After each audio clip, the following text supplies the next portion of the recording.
Hello, welcome back to the Mr. Arsenal podcast for another World Cup watch-along. And we are here just before kick-off as they do their handshakes. The national anthem has just finished for Norway versus Ivory Coast versus Norway, technically that way around, technically. I will be joined by Mr. Tom and Catherine very, very soon. They've got the link, they'll be joining very, very soon, so it won't just be me you're dealing with today. But yeah, so obviously Odegaard, Haaland, Nicholas Pepe, trying to think now. Yeah, Monday, the lad that's been going. Oh, I'm going for actually I'm going to go PSG because I'd rather win things. I love that. And also, whilst we've got other things to talk about potentially as well, depending on how this game goes within the Premier League and transfers or other clubs. And apparently, a player that gets back-to-back relegations with two different clubs in back-to-back seasons is worth £85 million apparently. And we'll get onto that very, very soon. Obviously, that's a nice kit. Just seen, obviously, Norway wearing that all-white kit. It is a clean white, not like dirty, creamy white or anything like that. Just got that. What's the names? 1 sec. The scoreboard. So bear with me on that one. Is it going to be that? Can I do that one? No, we ain't got PNG. They're just showing the officials doing their thing. There's something like Spain doing ting and all this malarkey. And Ivory Coast, we assume now we're in there all orange with hints of green. Yeah, I'd assume anyway. Just get, as I say, let's talk about the last few knockings of things.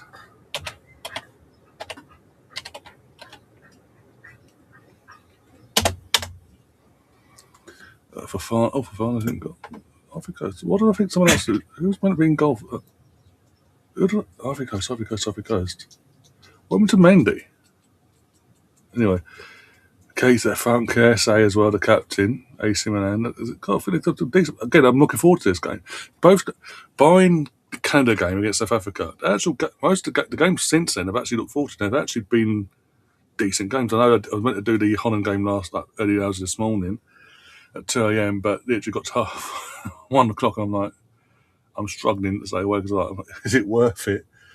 Put myself through that, put my body through that just to potentially. Obviously, I will be still going with that stream at 5 in the morning, whatever it was.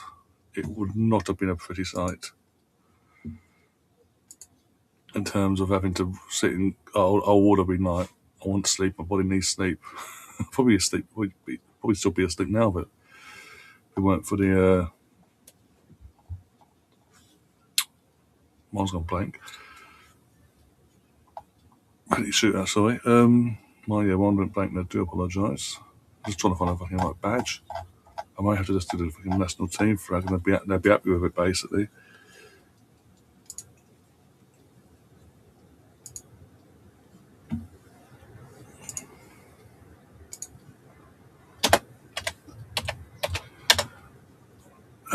Team huddles quickly. Come on, what are we doing?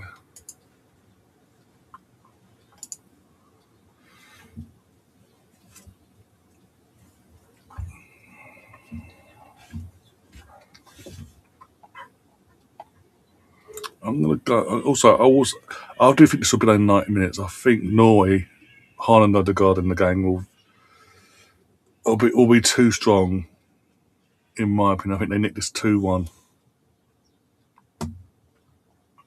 I think they've got too much in their ammunition that Ivory Coast will struggle basically to contend with that. And we're off basically. Here we go. Let's see if that works. Probably won't work. That would piss me off. So bear with me. I'm still sorting the scoreboard out. So it's there you go. It does work. Yeah, of course it fucking what's the name now? Like that. We go like that. We bring that down. We go boom. Okay, and then we go right.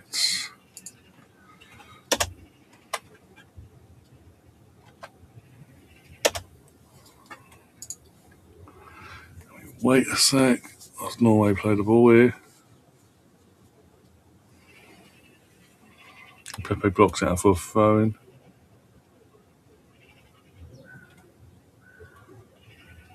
With me a fan at the way, don't need that at the moment, so that's there.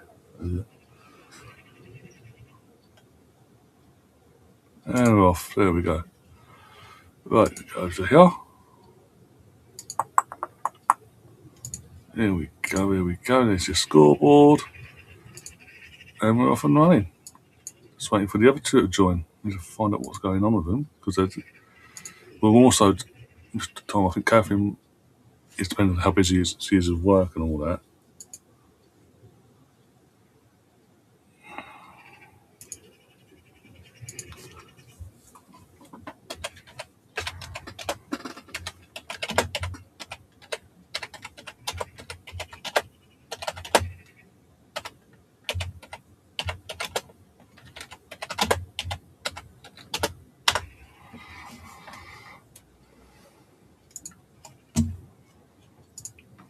Oh, there we go.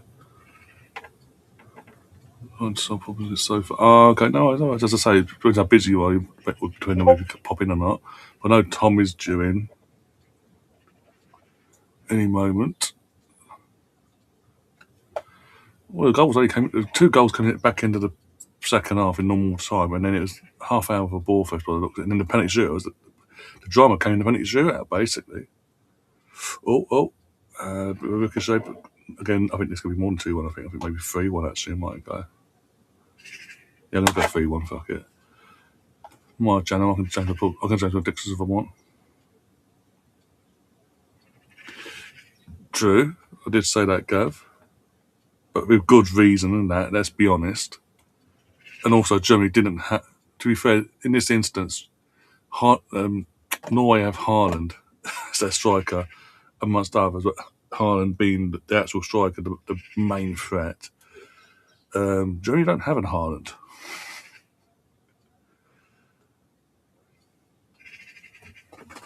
They have weapons, but they don't have a Haaland.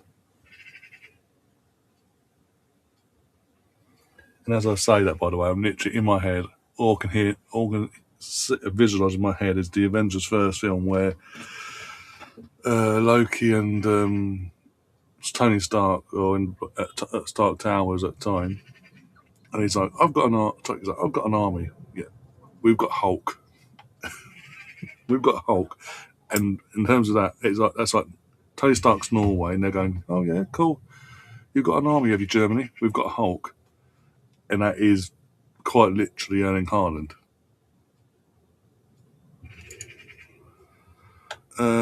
Steve the Arsenal misfit at this point, from what we have seen, making predictions is a crap shot with the erratic VAR officials. Because it's rule change. They're doing dummy runs. They're using this tournament as a dummy run for. What's that? They're using this as a dummy run for certain new rule changes, and hoping it works. Basically, that's what they're doing. Yorkers will go home late. Hopefully not. Hopefully not. And even if he does go home, I've still got Saliba at the World Cup. Right, we'll see. See, from an Arsenal point of view, it's win-win because either Yorkers comes home early or Saliba comes home early. And then they have a few weeks off, like Havertz, come back, ready for pre-season, off we go come August.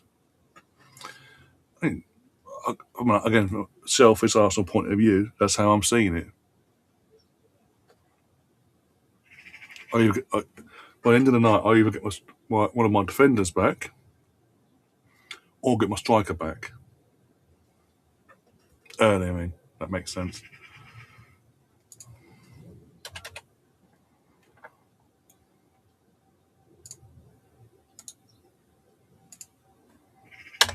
Just in case nothing in the group chat, there we go. 3-0 Norway, Haaland, Brace, Odegaard, 1 goal, 1 assist. Cool.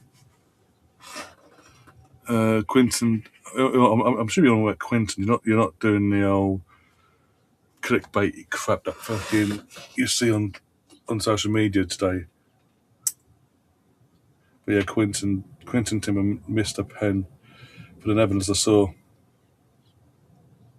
Well, no, it wasn't. It wasn't. I know it wasn't Julian Timber because he didn't go. He wasn't fit enough to go to the World Cup. If he had gone to the World Cup, the first World Cup from a Dutch point of view in probably two decades, or just shy of one of the two, of brothers going to the World Cup representing Holland, basically.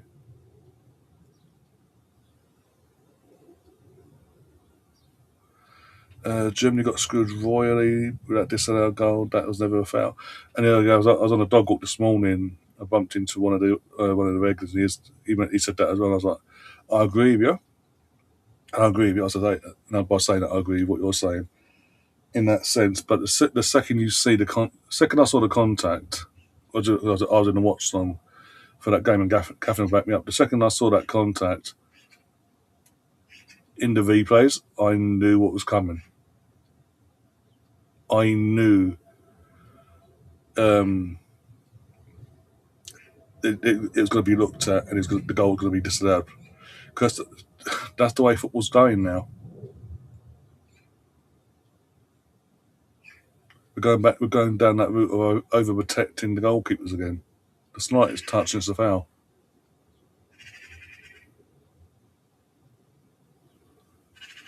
All Arsenal players advanced to the round of 32. How many did Chelsea? Oh, we go, Catherine's getting two pence in the Chelsea dicks. Crossing from Ivory Coast, I think. How many Chelsea have gone to the World Cup? How many are still in it? I recall only James and then I think, yeah, probably it might be one or two more if they're lucky. If they're lucky, I say. We've even got ex-Arsenal at the World Cup in Nicolas Pepe, for crying out loud. Oh, clearance, that for a corner. I think it was two-handed foul. It's the fact that he has his arms around. The reason why, again, I say this, the reason why, as soon as I saw it, I knew it's going to be this now, because he has his arms initially around the keeper, and as he's letting go, he then shoves him to the floor. He does shove him.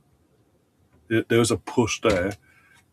You can argue if it's how in terms of the aggressiveness and the lack of whatever, but the fact that he's doing that, and as he's letting go, does that. Screws him. It screws him. Klopp said if they chalk that off, then you do. How did Arsenal get away? Again, I find it amazing how the media find a way to make everything about Arsenal, even at a World Cup. They're making anything about set pieces or things like that, or in general, anything happens in this World Cup, they refer back to Arsenal. It's a World Cup. Get over it. Bloody hell! Even as an Arsenal fan, it gets sickening. Let it go. Yes, your ex players and you used or what so you got ex players or ex managers that managed or played for rivals either recently or in the last 20 to 30 odd years, and you're all bitter from your times and all that when it comes to Arsenal and whatever pain they gave you or this, that, and the other. But get over yourselves. Arsenal won the league fair and square. You were the best team in the country by a mile. We just made it interesting with a few drop points here near the end. As in the Bournemouth and Man City game, I mean.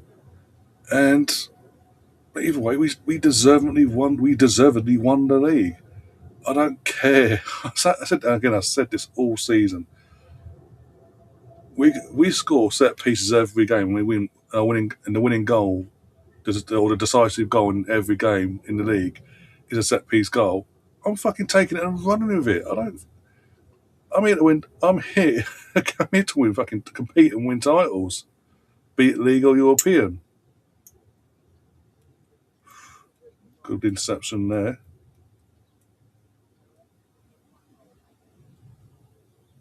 I'm just stating facts, Gav. The question is, point was made in the chat. I'm calling out the media for doing what they're doing.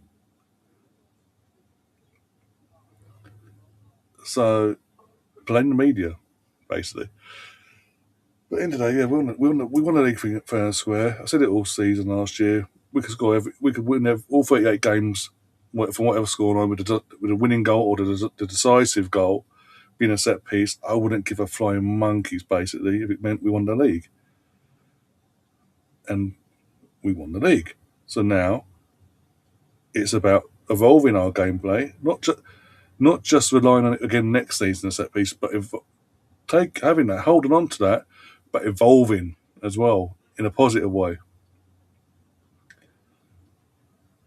But we'll cross that bridge when we come to it. I want to focus on this game for crying out loud. Why are we not talking about what away? Oh dear, got to laugh. How are we not talking about bloody Tottenham spending £85 million on a back-to-back relegation for the player? How is that possible? I want to get your thoughts on this, guys. How is it Fernandez of West Ham, and formerly Southampton, is now faced in 2 seasons in a row of relegation with first Southampton, then West Ham last season just finished, and he's been sold.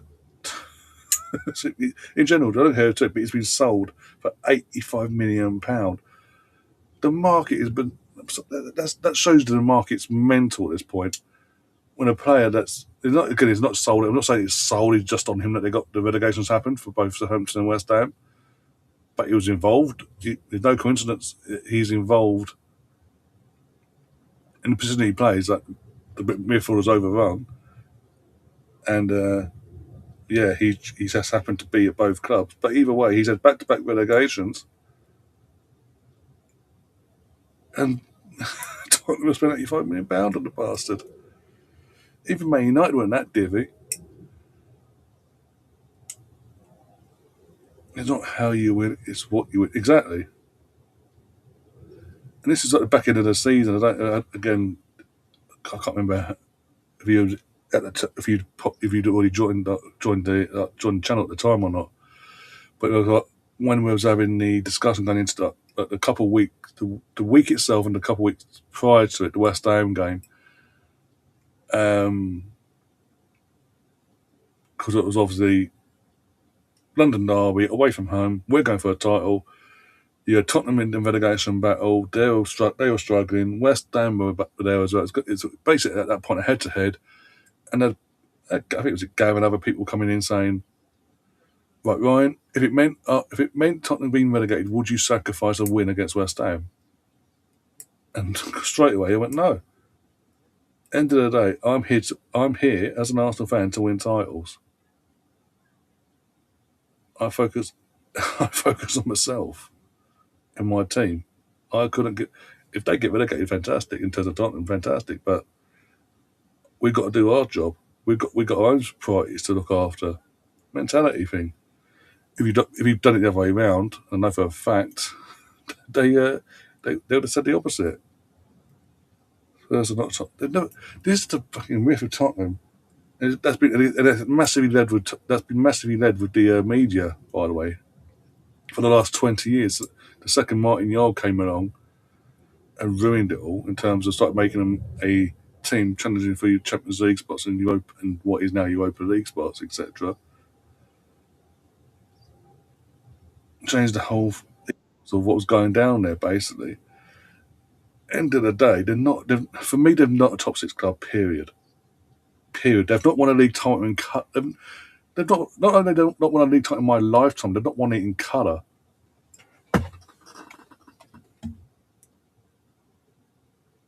That piece cleared. Mr. Tom in the Dark is now joining us. How you doing, Tom? Good evening. I'm assuming that's a Leeds shirt, yeah, because that's the maroon one, isn't it? It's the one we wore when we won at Manchester City in lockdown. Yeah, that's the one. But without the sponsor on it because it's cheap. Yeah. But how are you doing anyway, obviously? Nice day today, or? Yeah, I do apologise for being late as soon as I asked for this stream. But then No, I didn't it's no realise problem. It's it's a fine. lot earlier than it actually seemed in my mind. But it's no problem. I do apologise in all seriousness. But I did. I was actually on my way home. I did make a meme, as in, I'm on my way from The Simpsons. And that's always amused me when Homer's like, I'm on my way, and it happened to be the answer to a question that was on the TV at the time, so he wasn't really listening to actually say it in the first place. It was really clever. Anyway, how you doing, Gav? How you doing, Ryan? How is the Ivory Coast doing? Or are we not allowed to call them that anymore? I call them that. I don't do the bloody coast of the it's Ivory Coast, as far as I'm concerned.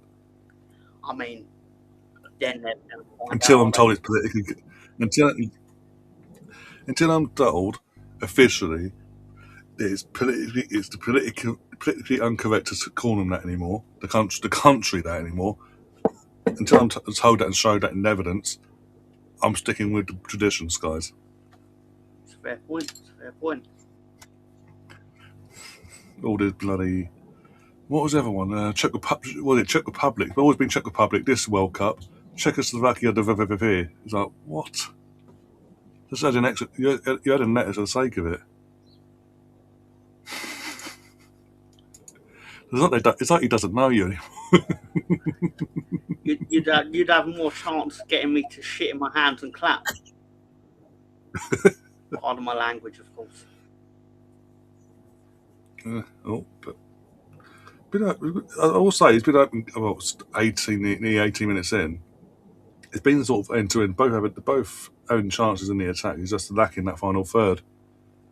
Well, I get the feeling, and I'm no expert on this, but if Norway do not win this, there will be questions asked, as in, why didn't you try to beat France?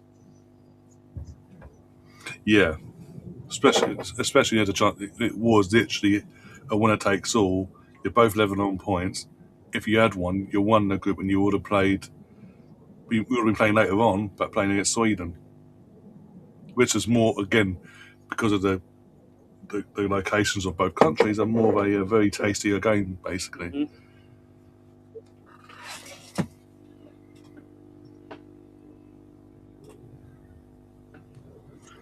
Catherine says Ivory Coast is one of her sweepstake How many teams. sweepstake teams have you got? I was given two. I was given Belgium and Spain. I think Catherine has got. I think because they're all in different ones as well. But the one that I'm in with them, we all given two each. In the group that we had, enough for everyone to get two each. I think who's the other one, Catherine, that you had?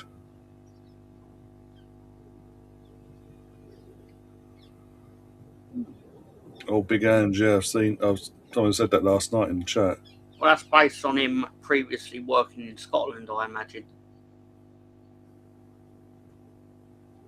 And Yeah, I'd assume. Oh, yeah, yeah.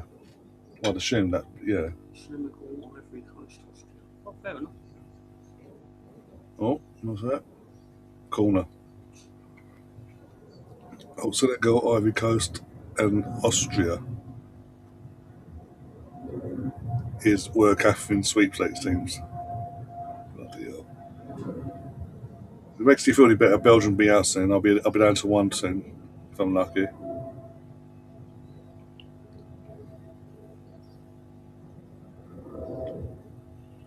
You've seen that Tottenham is signing Fernandes from West Ham. Yeah, I was just saying as you came in, I was just saying that how as a player who's had back in 2 seasons been relegated with Southampton and West Ham, being valued at £85 million. Back in the day, if a player went from club to club and got relegated season in, season out, you were lucky to get £5 million for them. I think the one thing on West Ham's side in this is because they weren't expecting to go down, when they signed players, they didn't actually have relegation clauses. So you can, if like, it's a two-way street, obviously, because when it happened to Leicester, they didn't have relegation clauses either. But then that just meant they were paying loads of wages for players. Yeah. which is the reason you have to sell the players more than the fact they want to leave. It's like you can't really afford to pay them in the Championship. So I don't think people understand the level to which there's no money in the Championship.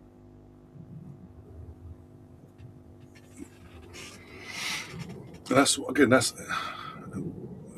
I think that's why you see. I know they're coming up. It'd be the first one. Was it 25 years or whatever? Coventry City, yourselves, when you first came up under Bielsa, you had to pretty much come up with the team you had with a couple of additions here and there, just and pray and hope you stayed up, and basically start building from the second summer onwards. We were just very lucky in the sense that we had a manager that could turn around and just randomly go, shall we just ask if Rafinha wants to play for us? We've got this guy, he's Brazilian, he looks good enough. Yeah. And you can make a bit of a profit on him. But which we did. One of my favourite comments this season, and I use favourite loosely, is Rio Ferdinand. I think he was at the Spanish Super Cup in Saudi. Also, he was paid to go to Saudi Arabia and promote it and all that. But he said, the biggest thing I learned here is how good Rafinha is, because I can't believe no one wanted him in the Premier League. It's like, no, mate, everyone wanted him. The only difference is that Arsenal put a bid in, Chelsea put a bid in, and we went, yep. And Rafinha went, no, I only want to play for Barcelona, which then created a situation where no one's bid matters. Yeah. Like Arsenal could have offered 100 million and he would have only wanted to play for Barcelona because he grew up wanting to play for Barcelona. Yeah. It so happened that his agent was an ex-Barca player as well and had a connection. Yes. It's why I remember this like 3 years ago, is that I remember quite a few people in the community going to me, we've bought your player. I was like, you haven't? They were like, what do you mean you haven't? I was like, because you could offer anything and he won't want to play for you because he wants to go to a specific place. Which is why we did well to get the amount of money we did for him, considering we had no real negotiating power in the situation. Yeah.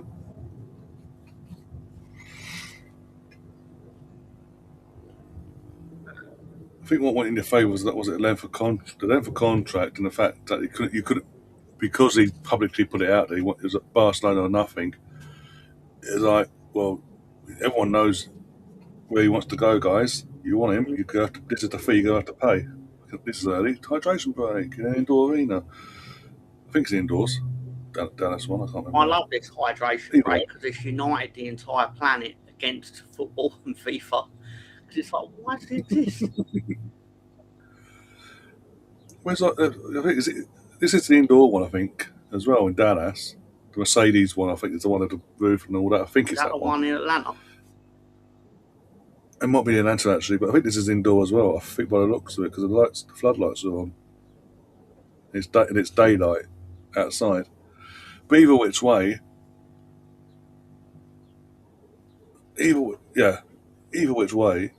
when the roof's closed and you've got aircon getting pumped into the stage to bring the temperatures down to on pit side and in the stands to like 20, 21. there you go. There's the cheerleaders. We've been talking about cheerleaders all bloody because NFL grounds, and here they are. You'll see in a sec. Just like right now, Alvarez not wanting.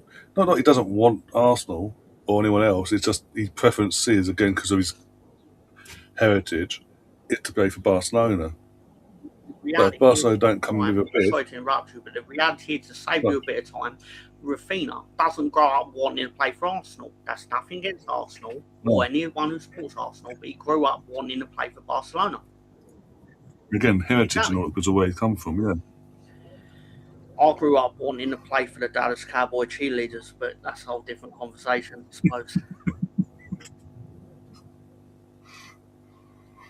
What's it? They've got a documentary on Netflix. I've never seen it. I know there's a new season of it. I believe it's got 3 seasons.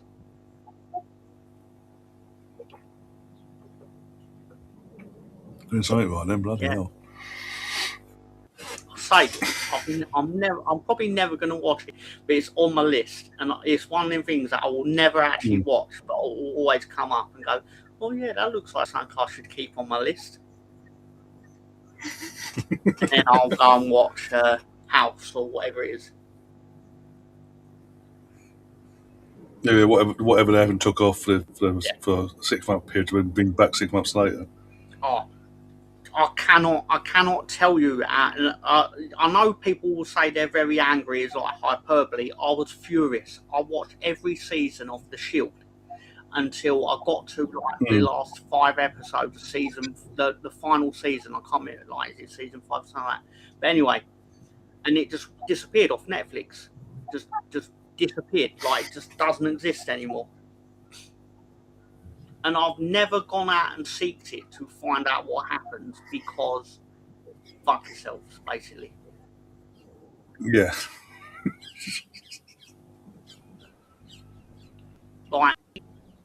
They couldn't even put up a thing up leave Netflix in the next month. I'll then, get a gear on. Yeah. It's my fault if I don't watch Understand, yeah. But they gave you nothing, by the sounds of it. It was like it was there yesterday and it wasn't today. And I'll beyond pissed. Because if I knew it was disappearing tomorrow, I wouldn't have bothered watching the first 5.5 seasons. Or whatever it is.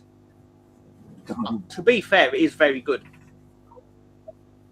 I'd wholly recommend it to people, but I couldn't tell you how it ends because I haven't seen how it ends.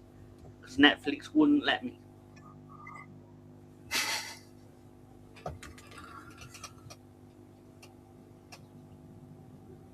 Gav says, just like right now with Alvarez not wanting Arsenal, only Barcelona. But again, it's a whole, because he's Argentinian, he's young, he's grown up in Argentina watching an idol in Messi, who, again, international teammate of his now, currently, he's captain, playing Barcelona. So is that connection mentally there. But again, that's down to, but the thing that goes against in this situation is that Atletico have made it publicly clear they're not going to sell no matter what, unless one of them comes in and activates the release clause of €500 million. They ain't getting him. If they're going to sell him below that release clause, it's going to be out of sight, out of mind, basically. So it doesn't hurt. Notice how those release clauses are a lot higher now because Neymar's got activated. I remember that. I remember that. Yeah, PSG. Out of nowhere, just went boom, done. It's like what? Was that 200? Yeah, was that 200? Wasn't it? 200 million, and PSG just went, all right, we'll pay it. And the weird thing was, I remember now. The weird thing was, it just came out of nowhere. No one to that moment it happened. No one in the public eye had any idea about this release clause. He just went, "Oh, okay, they're serious, but will it work?" Obviously, it didn't. But yeah, if I remember rightly, he bought himself out of the contract, and they gave him the money to front it, sort of thing. Yeah. It's like bonuses to sign on and all that. Technically, it's a free transfer, but officially, it goes down as it's 200 million transfer. But he bought himself out of his own contract, and they paid him to do that. But Alvarez, I doubt he's got 500 million knocking about. I say that. I read to think what happens these days with what footballers earn. Yeah. Especially at the top leagues and all that as well. The only footballer I could think of that could actually buy himself out of a 500 million release clause is Junior Firpo. All the advertisements and all that, yeah. If he got £1 for every time I mentioned him on the internet, he would have at least £27.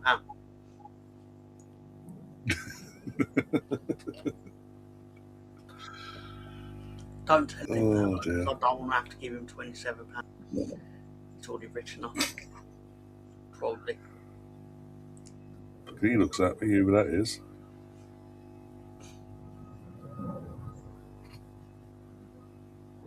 Over goes ball in. Gets cleared by Haaland. Again, both teams are they're looking good on the ball, but they get to the final third and they're both just lacking in the final third. Any sort of creativity, any sort of spark. Pepe's just doing Pepe things and just running. Yeah. I was going to laugh when you go, they're lacking in the final third. I was sitting there thinking, one of the teams has got Haaland in the final third. Yeah, exactly. They're not lacking anything there. You've only got the best striker on earth, that is an Harry Kane. Whether you debate whether he's better than Harry Kane or not. Just. Oh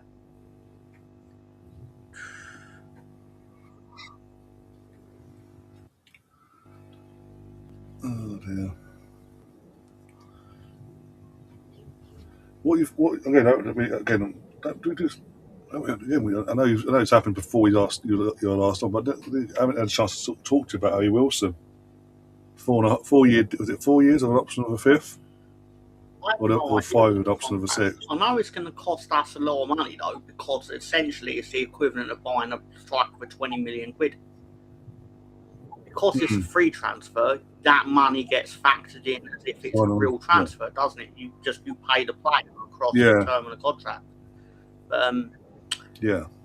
If we can get anything like his form last season at Fulham, I'll be thrilled.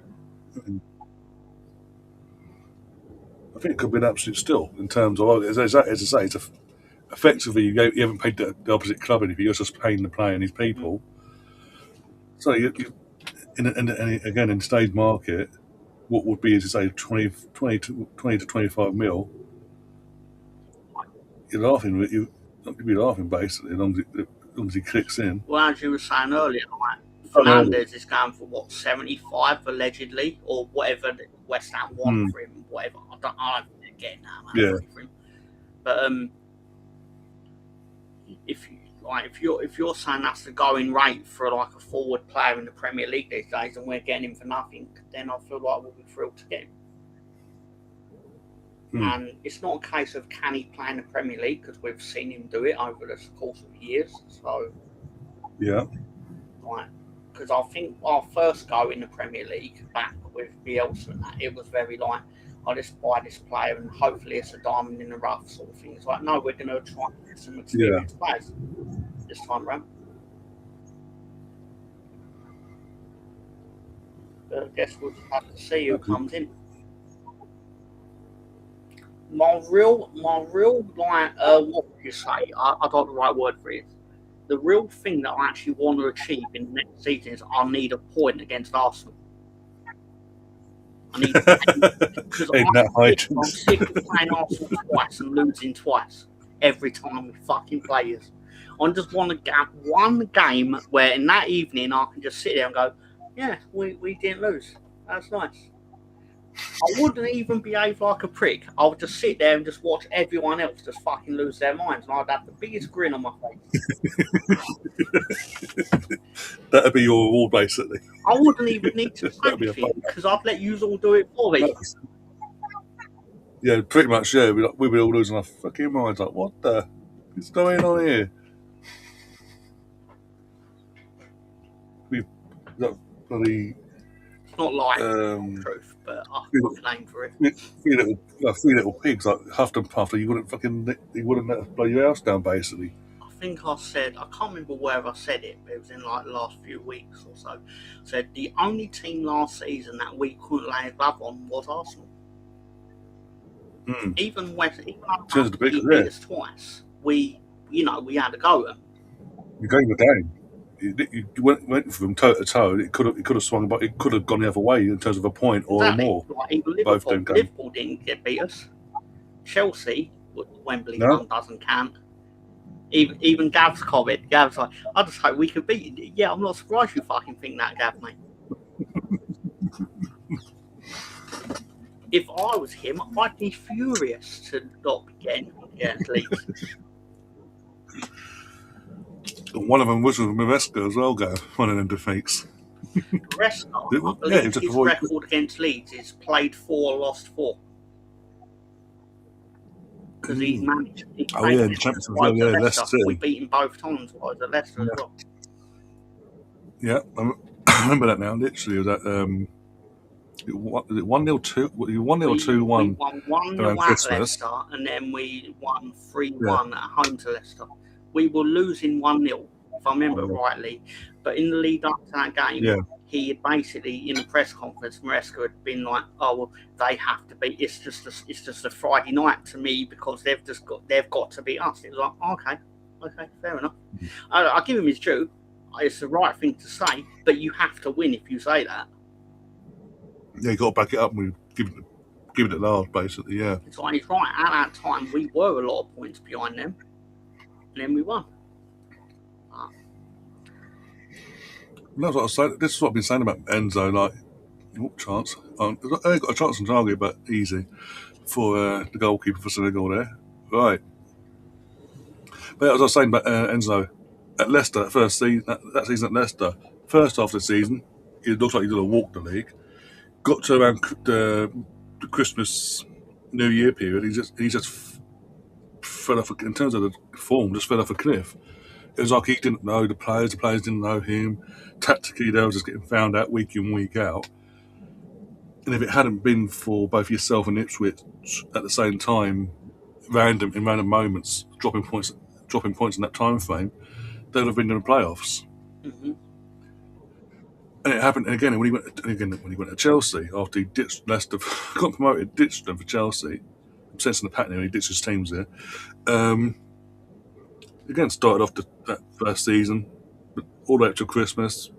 That's what Chelsea fans are challenge. Boxing Day came along, away to Ipswich, lost, and they then went for a 4.5 month period, struggling to pick up a win, and only just got the top 4 in by the skin of their teeth on the last day. And then just before he leaves last season, the form was kicked. That form kicked in again. So there's something about him and these teams that are in the Christmas period onwards. They seem to fall off a bit. You'll start off well, and there's that. So Man City fans need to hope that we have a bad start to our season. They're walking it by Christmas. Basically, they've got a bit of cut. Otherwise, it could be a long season for them. Honestly, I don't get the hype around Enzo. I don't. I don't, but then I tend to think that most board managers are frauds anyway. So it's probably not. I'm not the best judge of character for this. Oh no, Gav. I'll say this much. I appreciate that comment. Gav has said, for the benefit of anyone that's listening, Gav has said Leeds deserved to beat us twice. We were absolutely shit.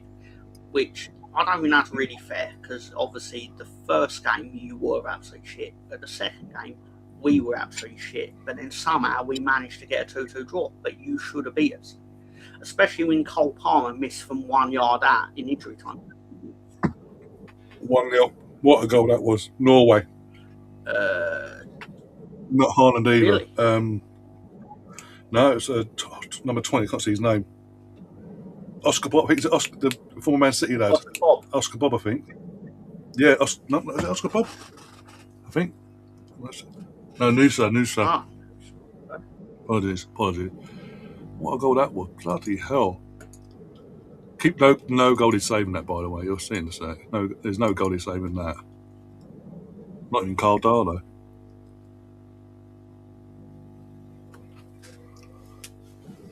Pepe gets turned inside out. Leaves opens up a bit of space for him. He has a shot. Looks like top ends. But anyway, that's an absolute. Yeah, that's that's a top quality, world class goal. I'm sorry. Hopefully that begins to go and put a spark now. Well, now Ivory Coast have got to open up a bit.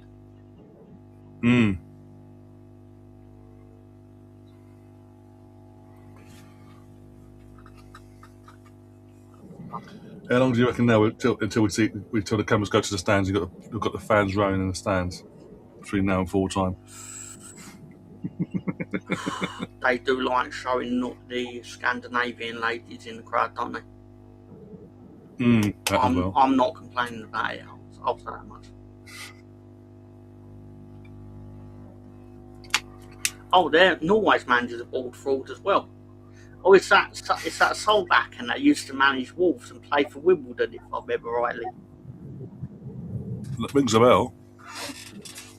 I think he actually used to play for Norway. Obviously, when he was a player, because obviously now he's probably about 60 or something like that. I think he got Wimbledon relegated, if I remember rightly. But then, if you're a player for a legend for your country, you can then get a manager job, even if you probably don't really deserve it. I mean, look at Roy Hodgson. He got the job. For us, he weren't exactly pulling up trees, but he was just known. He was a yes man as well. But anyway, Norway foot.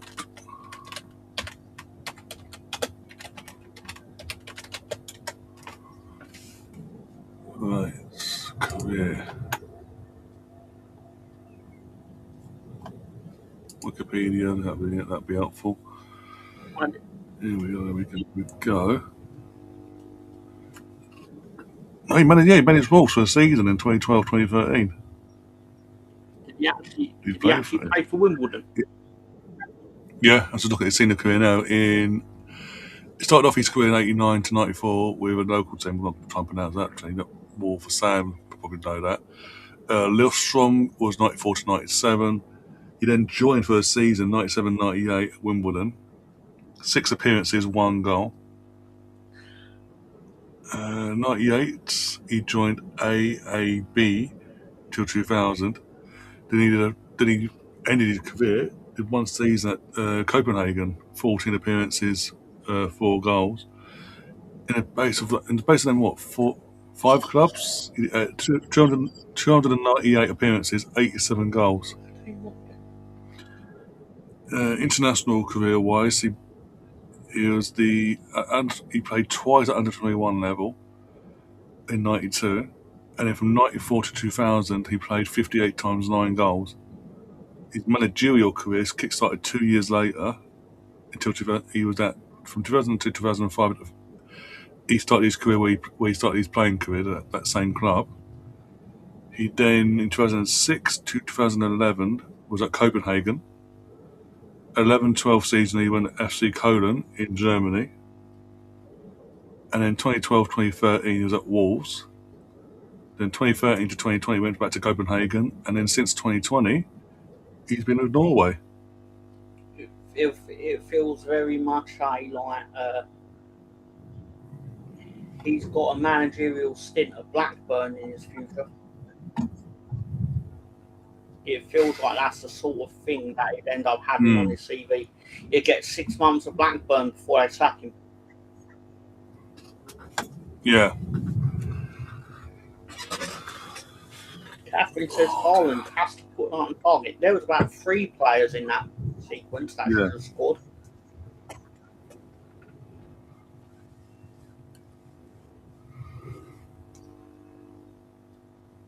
This game is very end-to-end, though, to be fair to him. Yeah. It's been end-to-end. Yeah, I agree with that. It just needs that more in the final third from both teams, like more clinical. Attacking-wise, it's crap at both ends, but it's open, they are going for it, both teams, to be fair to them. I've seen worse football in the World Cup. Yeah. Canada, South Africa. that was that was a snooze fest for a knockout game. Every morning I'd be waking up, right, and I don't even know how to say this, but I'd wake up, I'd look at the football scores for the evening before, I'd just sit there thinking, God, I hope Ryan didn't wake up, stay up to watch that. No. It'd read something like Paraguay versus Turkey, or 0-0 or whatever it was. I'd say Paraguay won 1-0 or something like that. But I'd just sit there and think, oh my God, I can't imagine seeing it. Because people say, like, watching a crap football match at 8 p.m. is one thing, but watching a crap football match at 4 a.m. is torturous. Yeah, me and Catherine, since in this World Cup, there's been 2 games that have been like 1 a.m. or 2 a.m. kickoffs, give or take. And it was the first one was Ivory Coast. Yeah, Ivory Coast versus. I was trying to remember who they played their Ecuador, first game. didn't Right? Ecuador, that was it. And it was like 0-0. It was like nothing. It was like neither team was going for it. Neither team was trying at any point called asking questions of the other team defensively or in the goal, from the goalkeeper point of view. Oh, Antonio Nusa's been booked. Okay, don't know why. And we got to like the hydration break, and we're both sat here like, do we just tap out at this point and just end the stream now because nothing's happening at this point? Gave it another 10 minutes, and we thought, okay, no, still nothing's happened. We'll just go gave them a now. chance to redeem themselves. Gave them the chance, and then nothing happened. So we like, see you later, bye. And literally 90th minute, 20 minutes later, Darlow scored to Ivory Coast. I was like, you bastard. And what was it, two or three nights later, Panama versus Ghana. Snooze fest like you wouldn't believe. 0-0, written over. And the thing is, this time we actually went to the 90th minute. It was like 4 minutes injury time. It was like, we just tap out now. Neither team's actually going for it. There's no. You could be ill. We could be here tomorrow. No one will score. Got to 92. And obviously, by the time we discussed it and all that, it was 92nd minute. Like, yeah, let's get out of it. It's like, see you later, bye. Within 30 seconds of us ending the stream, they scored a winning goal. In terms of Ghana, like, of course they fucking score. Has there actually been a 0-0 in the tournament? It feels like I think there's a lot of games where it's actually really bad, but someone scores near the end. Because the games now last about 6 hours long because of all the stoppages. The defence eventually tires out and someone punishes them. There probably is a 0-0, but it feels like. Have a look. Bear with that. I like that. Was it one of the Canada games 0-0? I'll just double check it now. I've got that wrong because they won 6-0. Yeah.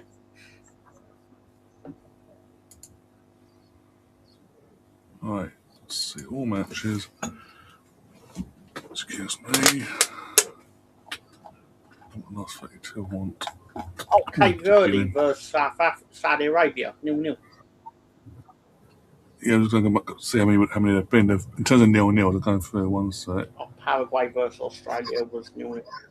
Yeah, Spain versus Cape Verde. But because it was a juggernaut of Spain versus a debutant in Cape Verde. That was actually really exciting because from that point of view, yeah. Like you that even like an American audience were rooting for Cape Verde because of the disparity in quality between the two teams and the underdog nature of it and all that. But I'm looking forward to the true underdog clash when the underdogs of Argentina try to fight up from below against Cape Verde, the giants of Cape Verde. Oh dear. Ecuador versus Carrasco was 0-0 as well in the Group E. That's 2. Belgium versus Iran. There you go. Belgium, Iran. That's 3. And Belgium had 10 men for that last. As well. I've just tried to put it out of my memory. Yeah, 4. That's 4. To be fair, because there's going to end up being like over 100 games in this tournament, having like 4 or 5 0-0 draws is probably not a bad return, to be fair to it. No. 5 with Cape Verde and Saudi Arabia. Colombia and Portugal was 0-0. That's 6. Quite a few then. Yeah, so 6 so far. And it's half time, by the way, so that's all that in a sec.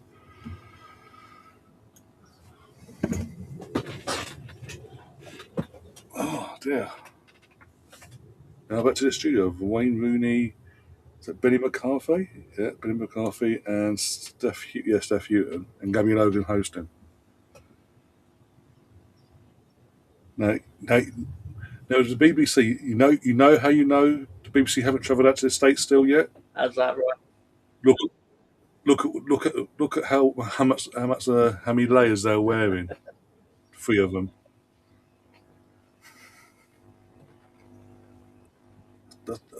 That's the one thing I'm left off with yet again with the BBC. Obviously, Qatar, they didn't fly out to that stages. And it seems this time they're not flying out at all. They're bloody using that green screen bullshit for like they do for Match of the Day. One thing I will defend the BBC on is that if they did go out there, everyone would complain that they're using our license fee or whatever it is to pay for it, and they're all getting put up in like lovely hotels and stuff. But then if they don't go, it becomes, why haven't you gone out there? Why aren't you at least respecting the tournament? It's like they can respect the tournament from sitting in a studio and basically not playing up to Donald Trump's nonsense or whatever it is. There's that, but it's known that they're using it's the green screen itself. What's that? I think they should make a better effort to make it look more like a international occasion, I suppose. Yeah, that's what I mean. They've got New York skyline behind them, or is it New York they're in, or is it Dallas? Let's see where this game is. I'd assume it's an image of Dallas. I'm assuming because that's where the game's been held. I'd assume that.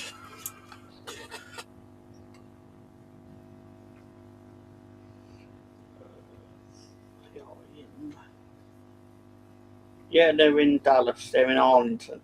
Oh, they call it Dallas Stadium, don't they? Because they can't call it the thing it's actually called, can they? Yeah, sponsorships and all that because of like FIFA. Like, well, you're not official FIFA sponsor, so you can't be mentioned in the World Cup. Cover your sponsorship. But I bet they'd soon let them if they chucked FIFA a couple of quid. Oh yeah. And what was it? Me and Catherine were saying the other day. Was it? I think it was last week. We were talking about the shaving foam company. The best a man can get in here. Yeah. They took it on the chin and went, you know what? Okay, we'll cover it up. And they did it and they made it look like they've just sprayed foam, like they've used their own foam over their actual. That's quite clever. The actual logo. So. They've used their product to cover themselves up. Yeah, basically. It'd be like if you were at Old Trafford and used loads of toilet roll to cover it up because you just say, "Look at us, we're shit." Yeah. Look, guys, it's very absorbent for the leaks. So come Christmas, when we got rain pouring in and the roof's about to cave in, you've got something to soak it all up. Oh dear! But don't worry, guys. They're gonna move their plot of land to wherever they're moving to in the next 10 years, and build 100,000 seater stadium just because they're Man United, and put a tent over it as well. Is there a bigger prick on earth than anyone in those fan footage things of like the fan parks, like like the box park things like that, and people that throw beer up in the air? It's like the cost of beer in this cost of living crisis. I'm not throwing a beer anywhere. No, I'm not throwing a drink, let alone beer. Even water, I'm second guessing myself. Like, I'd rather it be exactly. hydrate myself. Like, I just can't help but think, like, if you're only doing it because you know you're on camera. Yeah, it's that, isn't it? Because again, especially these tournaments, World Cups or Euros, going to these sort of events, the media teams are going to be there.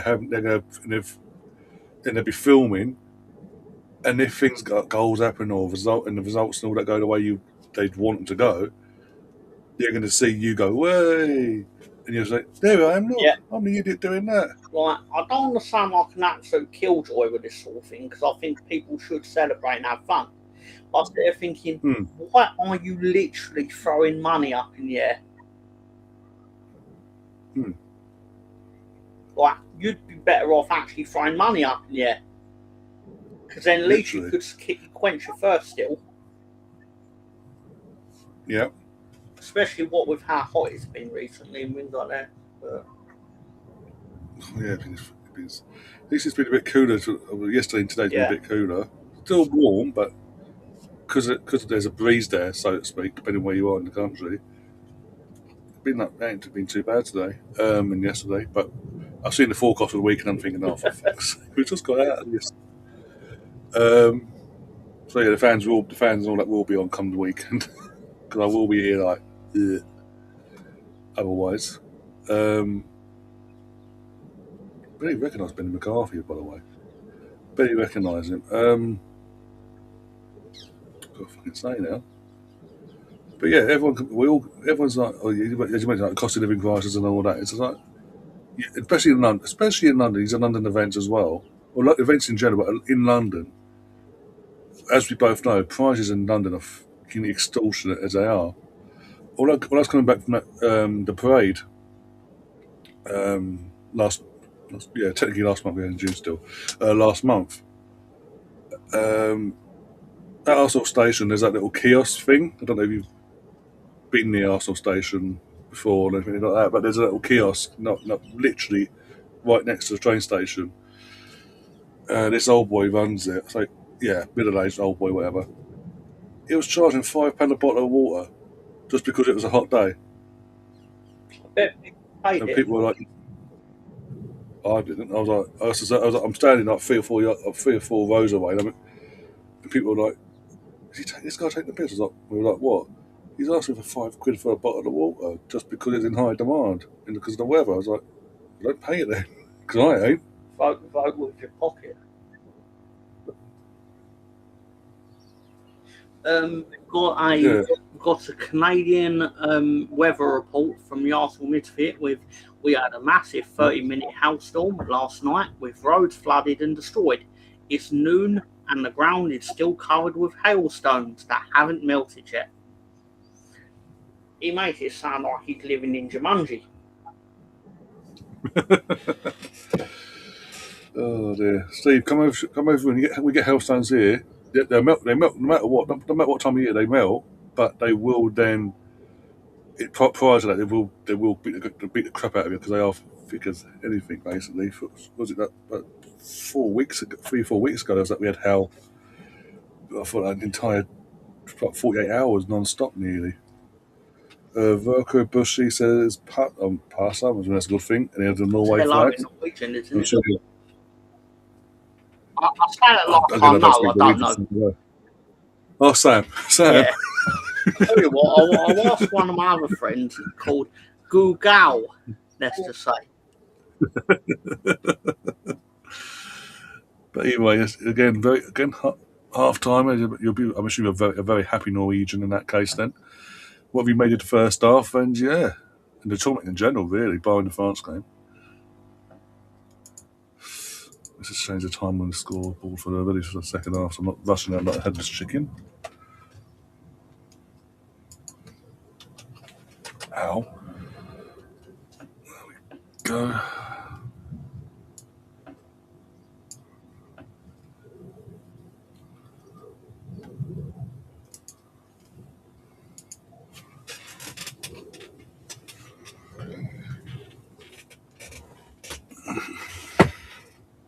Are you going to be doing the 10 o'clock game? Yes, France, Sweden. Yeah, it's all set up as well. I will probably just listen in. Okay, cool. That's cool. I quite enjoy it when I go home from work in the evenings. Yeah. I basically, when you do the evening game, I have that on when I'm unwinding from work. Yeah, it's been quite a nice addition to my routine, which I know is going to end in the next 3 weeks, but still.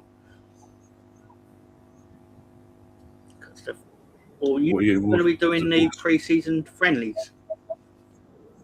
Yeah, once they get underway, I think it's the 1st of August. I think our first game is going over to America. No, I think most of the big clubs have opted out because of the World Cup and how long it's on for this year. Have opted out of doing the tour of America. We're not doing a tour, really. We're going. Yeah, it'll be next year. Yeah.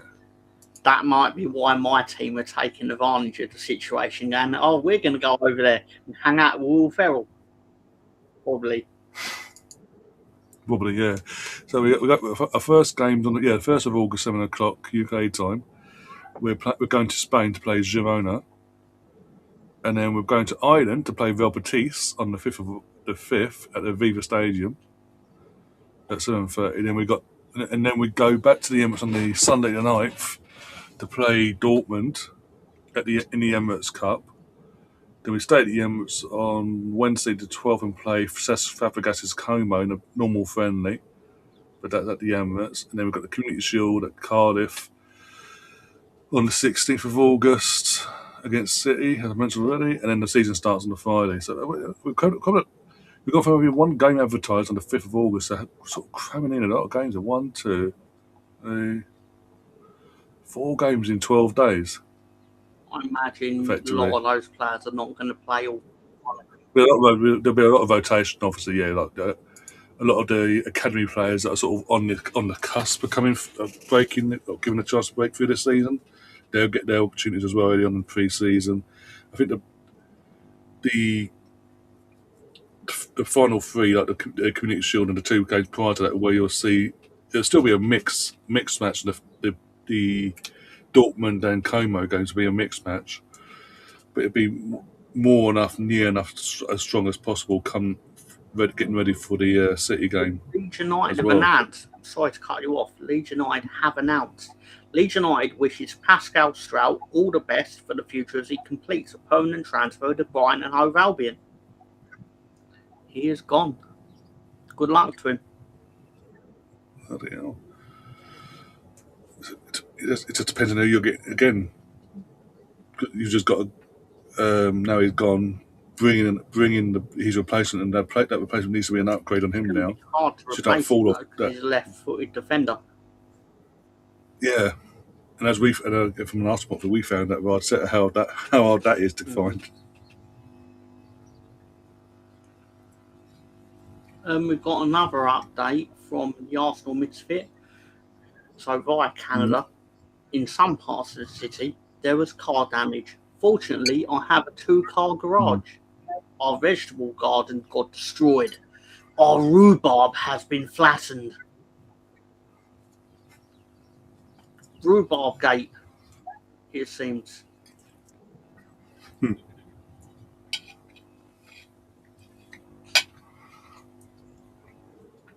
We're just been again. My end was just been shown the penalty shootout from this morning, Netherlands Morocco. I'm sorry to keep the, but that Brighton got the Dutch goalkeeper needs to have a word with himself. Saves it and then boots it in anyway with his calf.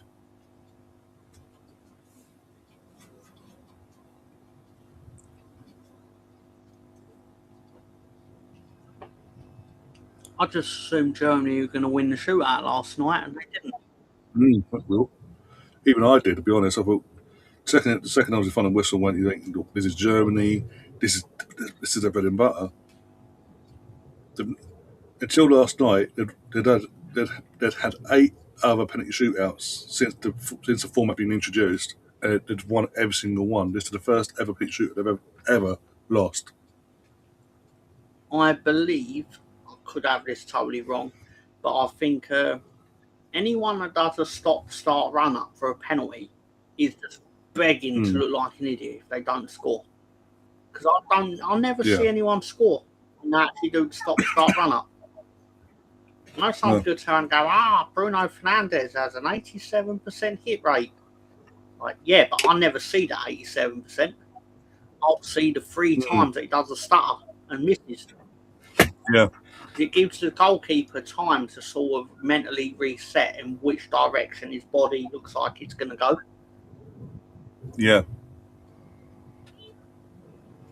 I could have that totally wrong, but it's just what it seems like when I see it. But the important thing is Morocco. Everyone's like, "Oh, they're my dark horse." It's like I think I said it's Gary the other day. They got to the semi-final of the 4 years of the previous World Cup. So people sitting there going, they're a dark horse. They're not a dark horse. They're a horse. They're a very good horse. They're a competent horse. That if they get knocked out nowadays, they can play into FIFA and get their way. They'll have the World Cup moved to Morocco. Oh wait, they've already done that. Kind of, yeah. They've got 4 years to get it fully moved over, but yeah. You don't want it in Spain. Look, we've got all these stadiums that will never be used ever again, like Qatar, like bloody X, Y, and Z. I do think we are eventually, I could have this totally wrong, but I think eventually we're going to have sort of the World Cup is going to bounce between America and Saudi Arabia on rotation, with the occasional, like they probably may 1 year have it in Spain. They may even let it go back to Mexico. I don't know, but I'll tell you the one place they don't want it is England. For some reason. Found that one out the hard way. What was it? What was that? World Cup, how long ago that was now? It was in 2006 that we bid for, but obviously it went to Germany. Yeah. 2006. We also bid for was it Qatar or Russian? Either 28. I don't think what it was. Yeah. Either one of Qatar hosted it or one of Russia hosted it. We wanted 2018, but that's the one. Obviously, they just announced both of them together. If I remember rightly. Yeah. Because I remember it was in 2009 when it came out. It went to both because it was quite. That was how controversial it was. But yeah.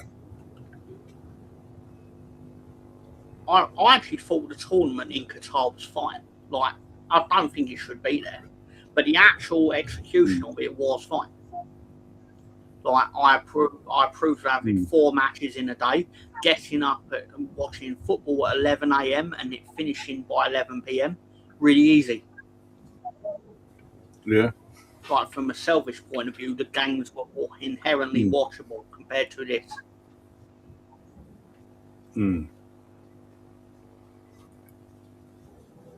And you could argue it was probably even though it was their winter, because obviously that was the other controversy with Qatar getting it.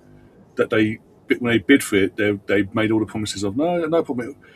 We can host it on what would be the normal schedule. Wouldn't have to move it and all that.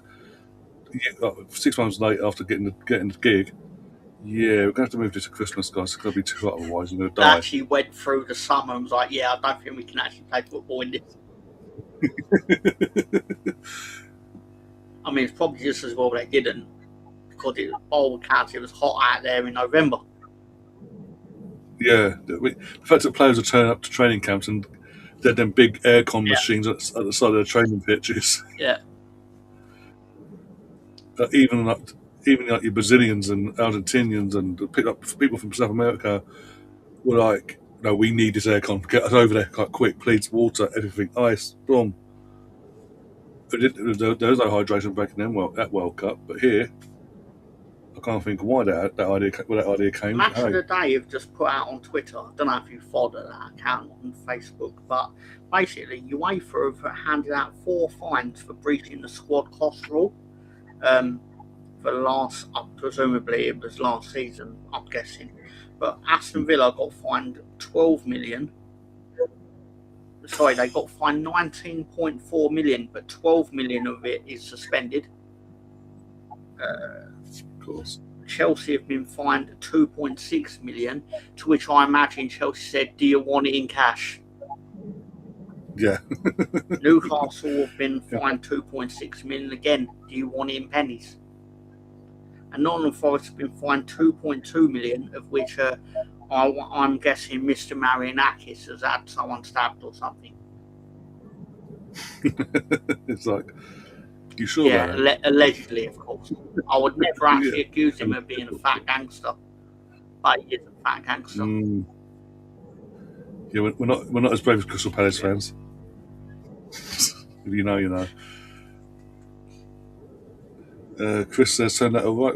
I think the quality of the World Cup, in terms of football quality, as you say, it was all right, because the season, most of the players are obviously went out there for their countries. Their seasons only just started, so their fitness levels were just hitting their stride, really. So the risk of them being in burnout was very low compared to what we see normally.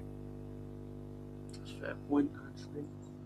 I didn't really know what to make of it, because I know a lot of talking and build up was like people have died, like building this. Like, obviously, I don't approve the whole political side of it and all that. Yeah. Build the the stadium stuff, but the reality is they were built, and it's going to happen. By that point, it's going to happen regardless.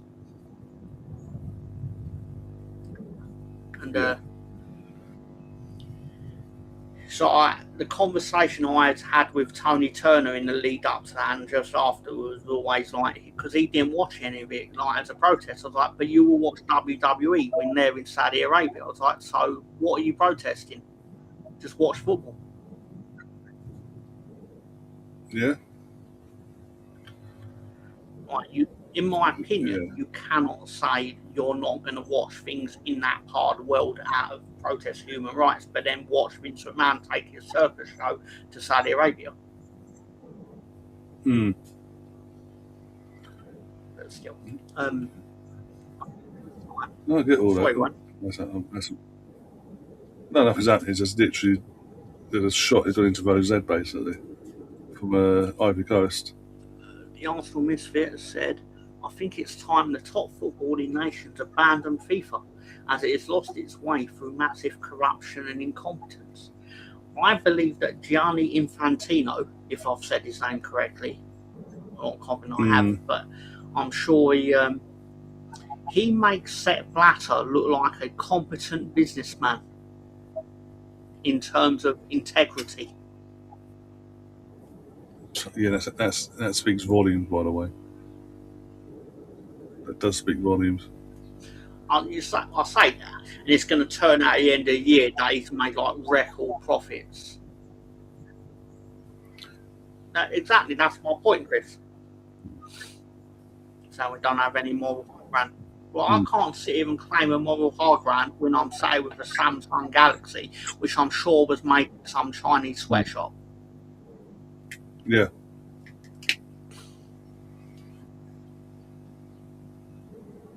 And that pretty much goes for sort of anything we sort of own, be it clothing, technology, and all that. Even like desks, anything. It's all good. If you look hard enough, you do your research. It's all morally wrong. Let's be honest.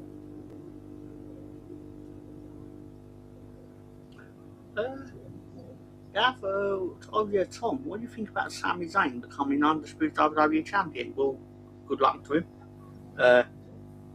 Well done, I suppose. I'm not really anti it, but I know a lot of people on the internet are. I tend to enjoy it when people get really upset at whoever wins, because I'm a bit of a chaos merchant in that respect. But I liked when Jinder Mahal became the champion, because I knew it upset everybody. So I was like, bring it on. Yeah. Glorious day. What's in Norway to marching forwards? Give the ball to Haaland, for fuck's sake.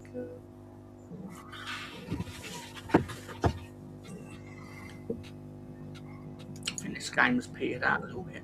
Either that or we're just getting into more of a moralistic discussion base.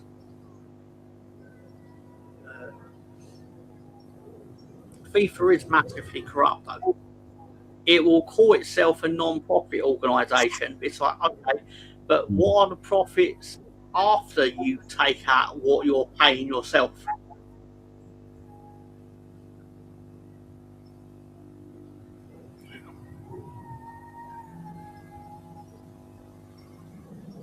No, exactly.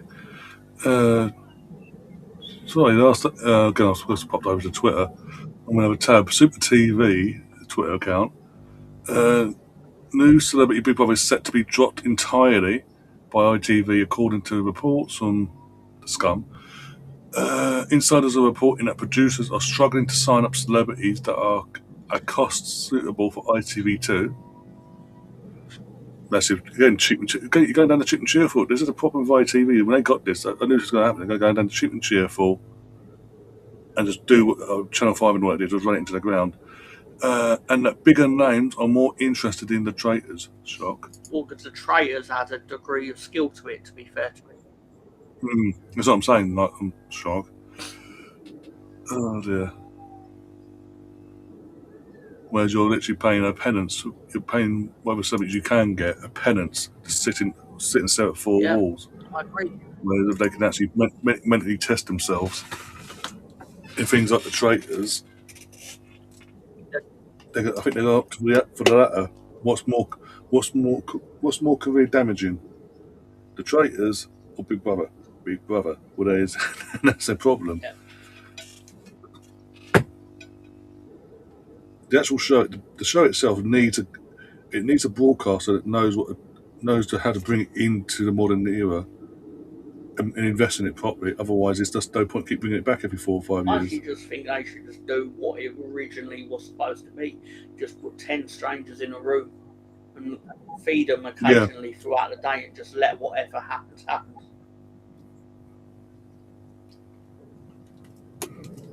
Give them tasks to do, they fail them, they lose money in their budget and things like that, which then, when they're doing their shopping, causes more angst, especially if they're getting next to nothing to spend in the first place. I just think it.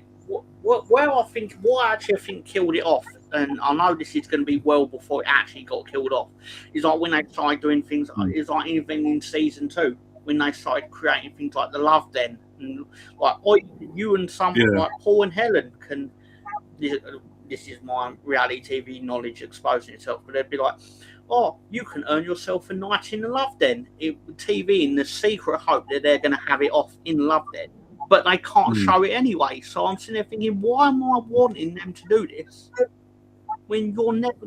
I'm not saying I want to see it, but I'm just saying I know you're not going to let me see it, even if it happens. So why are you trying to get me invested in it happening? I don't know if what I said makes sense, but Chris Nix wants them to bring back old school Big Brother, but without the mental health checks. Oh bloody hell! I don't think that'll pass the last bit there, Chris. Sorry. Especially again, right.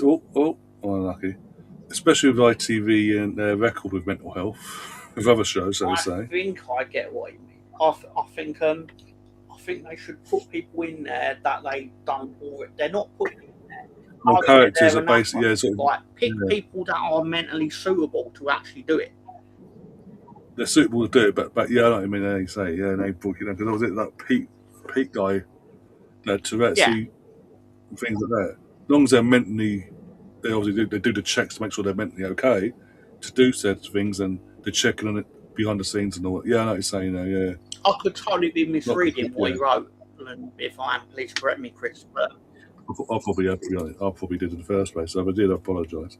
I just immediately thought that might actually work better rather than why don't we just put together the most combustible people possible? It's like, well, yeah, you're only going to land yourself in a lot of trouble in about 6 weeks' time when one of them explodes on the others. That doesn't sound PG, but still. I mean, for ITV, that is PG for ITV, let's be honest. As much as they're going to play for. Well, I imagine there's only so many people that have ever been on The Only Way is Essex, so it's not surprising that they're running out of people to go on there.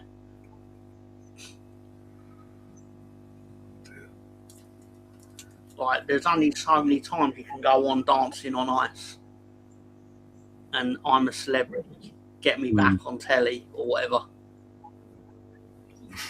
Or it should be renamed I Was a Celebrity.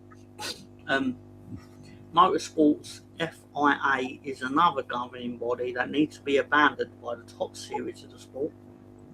Now its president has done away with term limits. Oh, so they've got a dictator now, is what you're saying, Arsenal Misfit. Gavin said, do you think I'm a Celebrity, Get Me Out of Here has gone downhill? Why do the South Africa one about 2 months after the Australia one? Presumably it must just be time of year thing. I'm saying that just a guess. I don't actually know. Well, South Africa, as we found out, as we know, the South Africa one that's all pre-recorded and pre-filmed around this time of year. They fly to South Africa now. They film it all, and for this particular last series they filmed it all. Then for the final itself, they brought them all back on the night, which again, that was controversial in itself. That was fun. That was interesting. That did get the viewership in that side of things. So the first, initially they did the first one. It's just all pre-recorded and all decided on. And you just got it all for months later, even the final itself. And obviously people were like, "What's the point of this?" Like, you're the we have viewers that we're watching it. All these like ex people going into another jungle and da da da. But they're deciding who wins it now. What's then they went, okay, we'll record everything but the final, and then the final itself you can decide basically. Oh dear. But that's the main one, the Australia one, the one where we're giving it from the last few weeks of the year or whatever. It's like Strictly. It's ITV in this case. It's their way of bringing in one of either an Emmerdale actor or Coronation Street actor to go in, along with maybe one of their tally lot go in there and just promote them basically. It's always like you get this structure of people, like you said, you grab a Corrie star, someone that's probably been in Emmerdale, someone who's been in their shows, obviously. Yeah, right. Yeah, they film it well in advance, apparently. Yeah. The last series they filmed it all in advance, barring the final. When it got down to the final 4, they then stopped recording and brought them, and then literally about 6 months later brought them back into a live studio and let the public vote for the winner basically. Over a spell of 2 live shows on one night. I didn't actually know that, because I don't watch it. I knew about it this year because of Jimmy Bollard and David Hay being dickheads. Shock. But David Hay being done for being a bully or something like that. Yeah, that was it. Yeah, bully, sexist pig, you name it, he was it basically. And then tried to justify it on national TV numerous times. So he ruined himself by the sounds of it. Yeah, basically. I'm not shocked. But even strictly this year, obviously, Claudia and Tess, they quit last year. They've replaced them with one of the pro dancers has taken over the hosting, along with Emma Willis and Josh Widdicombe. I don't know how they're going to work it between the three of them, but that's the whole new format thing. But again, they're sort of drip feeding the lineup. And again, ex-EastEnders star, BBC this, BBC. I guarantee there'll be a fucking Gladiators for the third year in a row. There'll be one of the Gladiators will be on there. It's going to be like just getting to push the show, but also promote them. So if things don't go, if they want to walk away from the Gladiators, they've got another avenue to fall back on now.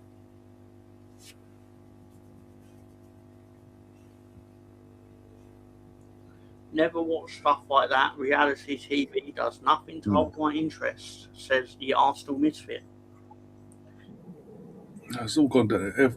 The companies now just play it safe. Again, it's literally whoever's on their initial books for their respective channel, they'll be first. They'll get first refusal, and then the ones that do jump on board from their channel will be like they're the ones that get overprotected FC.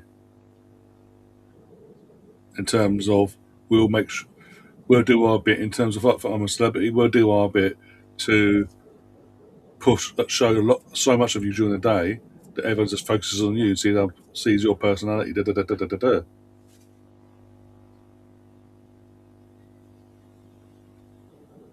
Look, it is what it is. People watch these stuff. I mean, what is it? Bloody Love Island is another one. It's like all the issues that show's had over the years. That's still going. The first season of it. I don't mean that like 20 years ago. The first season. I mean like when they really made it like 10 years ago. Yeah. But I watched it 20 years ago as well. But 20 years ago, Love Island was a celebrity. We had celebrity participants like Brendan Cole. I don't know why I remember this, but I remember Ricky Gervais, for example, was sat there on his radio show saying how he doesn't like it because it's celebrities that are only famous because they're dads, and he specifically meant Callum Best, like Yeah. only famous because his dad. And then Cole And Pilkington Bianca. turned around and said, without missing the beat, said, "Yeah, but you could say the same about Jesus."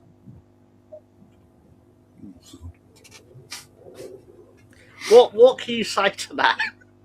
Just because he's right. There's no response because you try responding to that, you'll upset someone along the way.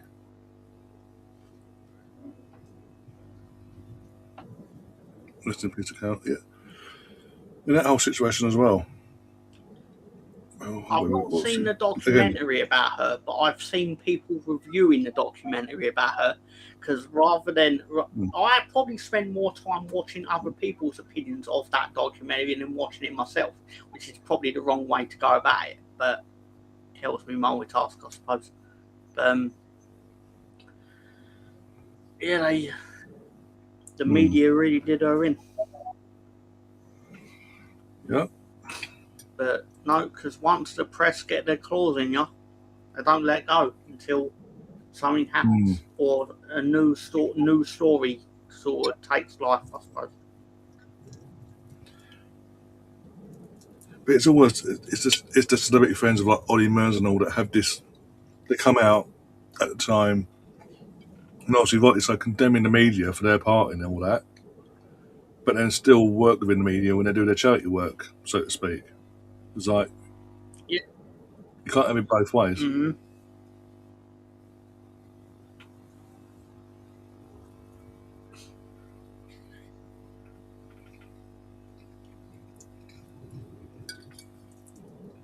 I mean, what? Hydration break again, but yep. What I'm seeing on bloody Twitter from not from media itself, from idiots that have accounts on X and all that. One sec. Taking digs and snide comments at Laura Woods because she's obviously prior to the World Cup starting, like days before, she announced she's pregnant again. So obviously she's having to, obviously they're flying her out there, but she's having to wear dresses and all that are making her more comfortable for her in the state of where she is in her pregnancy. And everyone's like, "Oh, how she got a job, this, that, and the other," and basically taking digs at her appearance. It's like, fuck, take a day off. Like bloody hell. She's there to do a job, what she's doing, and I couldn't give a flying monkeys, pregnant or not, how the person looks, as long as they can do their job, and she can do her fucking job, so can leave it alone. But again, nothing from us that Elon Musk to deal with all that. That's okay, but other things are not. Make it make sense.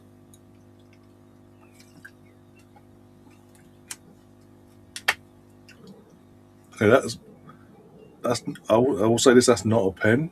They're both holding each other. They're both hugging each other to the floor. So it's not a pen. I will say that in terms of what they're showing on the replay there. So I don't see the complaints and all that. If he'd just been rocking up to the floor and he weren't holding onto the blade as well, he might have got that. But okay. After Misfits asked question, Tom, who are these top transfer targets for summer? Other than usual clickbait stuff, which I try not to actually give any credence to, the only one that's any real concrete in it is Harry Wilson on free transfer. Which I say free transfer, as I said earlier, it's probably going to cost us about 20 million quid in salary, fees or whatever. But still.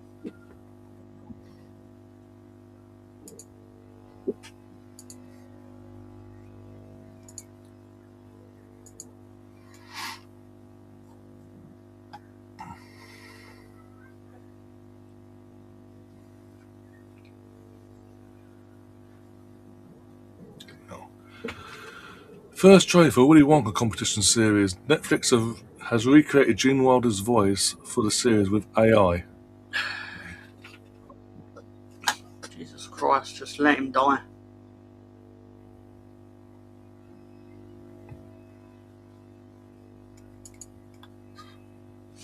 My issue with the chalkboard is they wouldn't give the chalkboard to Ian Wright. Or Neville, Yeah, or anyone that's else, or my Roy Keane. thing. They wouldn't, yeah. And I'm not anti Emma Hayes. I don't like Emma Hayes, but I don't like her because she's a twat. I think she knows the game. Like, she probably knows more about football than I do because she works in it.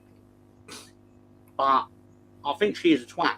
But at the same time, they've not done her any favours by sticking her in a set that generally looks like the corner of a kitchen in the room, like in the corner of the room, like she's hidden away from everyone else, like she can't be their mate. Yeah. Yeah.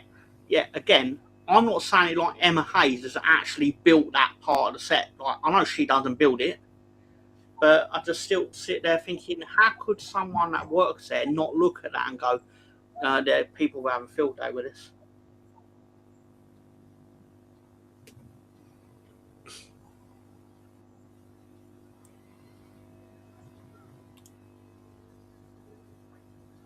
But there will be people that just want any excuse to have a go at her because of her gender, and that I don't agree with. Yeah. I agree with. I'm going to agree with that. And like you, my issue with Emma, she's Emma Hayes is an absolute pain in the arse, to be polite. But other than that, yeah, like you say, they wouldn't dare go to Roy Keane. Oh, boy, can you go over there, in front of that chalkboard and tell us how tactically break it down for us from a player's point of view. Wouldn't fucking dare. But Emma Hayes, you live here. You're a USA manager and all that. And you happen to be a woman, off you go over to what looks like a fucking kitchen sink, by the way. Can you go over there, please, and break it down for us? We give it extra bunts and all that.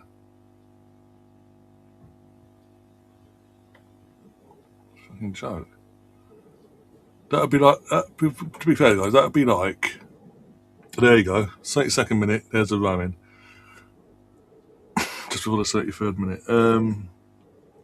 That'd be like on here, us having either Catherine or Laura on here and going, there's a hydration break. All right, over to Catherine or Laura. They've got a white, I've sent them a whiteboard and all that, and they're going to tactically break it down, and I'm going to go off and do whatever I want. You should actually do that. You should actually get Catherine to do a tactical breakdown, because I think she could actually do it.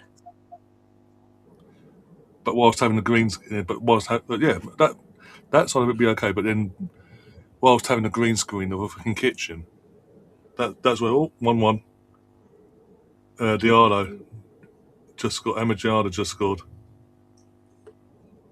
But yeah, that if I did that, that's in the green screen and all that, I'm done for. But hey, if you do it in a normal way, like originally suggested there, it works. I think they'll just give her a thing where, I think the initial thing I said is you wouldn't have give Roy Keane or Neville that level of old school way of doing it. I don't know the right way of wording it, but even Andy Gray had little counters on a board in the 90s. No, what you would have done is what you would have done if it had been Gary Neville or Roy Keane or Whitey, they would have been given the tech in terms of the touch screen and all that in front of them. And I think that's where they're actually even Norway's up there, because they're not doing that for them. Even now, it's like, no, when we do go over, it's still the chalk, the blackboard and the chalk, which doesn't bode well at all. I'm sorry.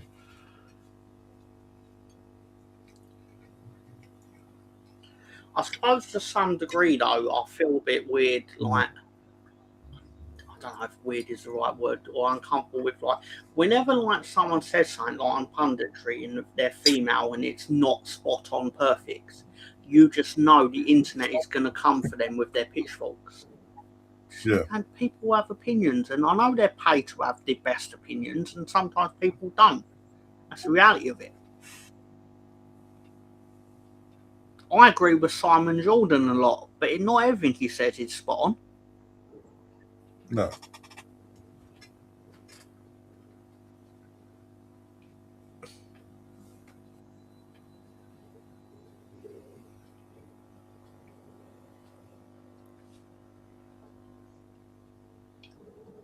We've got an interesting 15 minutes ahead of us here because, as I say, it's now 1-1. They've scored. Ivory Coast have got it back to 1-1 now. Are they both going to try and play out for extra time, or are they going to both open up again and go for it? It was teetering beyond boredom again in the second half in terms of the lack of attack from Norway's point of view, anyway. Chris Nick says he hates the hydration breaks, but he thinks it helps smaller teams hold on and even try and score. To be fair to him, that is obviously somewhat backed up by the fact that Ivory Coast came out of hydration break and scored. I mean, I think the opposite in the sense like it can help teams kill off the momentum that the other team is building. Yeah. But it's good or bad. I can't remember which game it was. One of the games in the group stages, a team scored an equaliser literally just before the hydration break, and then literally hydration break happened, and the momentum, what would be in normal circumstances, they'd have momentum on their side. It swung back because it gave the other team 2.5 minutes to gather themselves and reorganise again, and swung the opposite way. I think to some extent our sport is ever increasingly going to be Americanized, but I don't want to say like I'm anti-American sport or anti-American stuff, but I think the 4-quarter aspect of the sport doesn't work as well as I think they're intending, because the only real thing they're intending is on making 250 million for a month of ads. Yeah.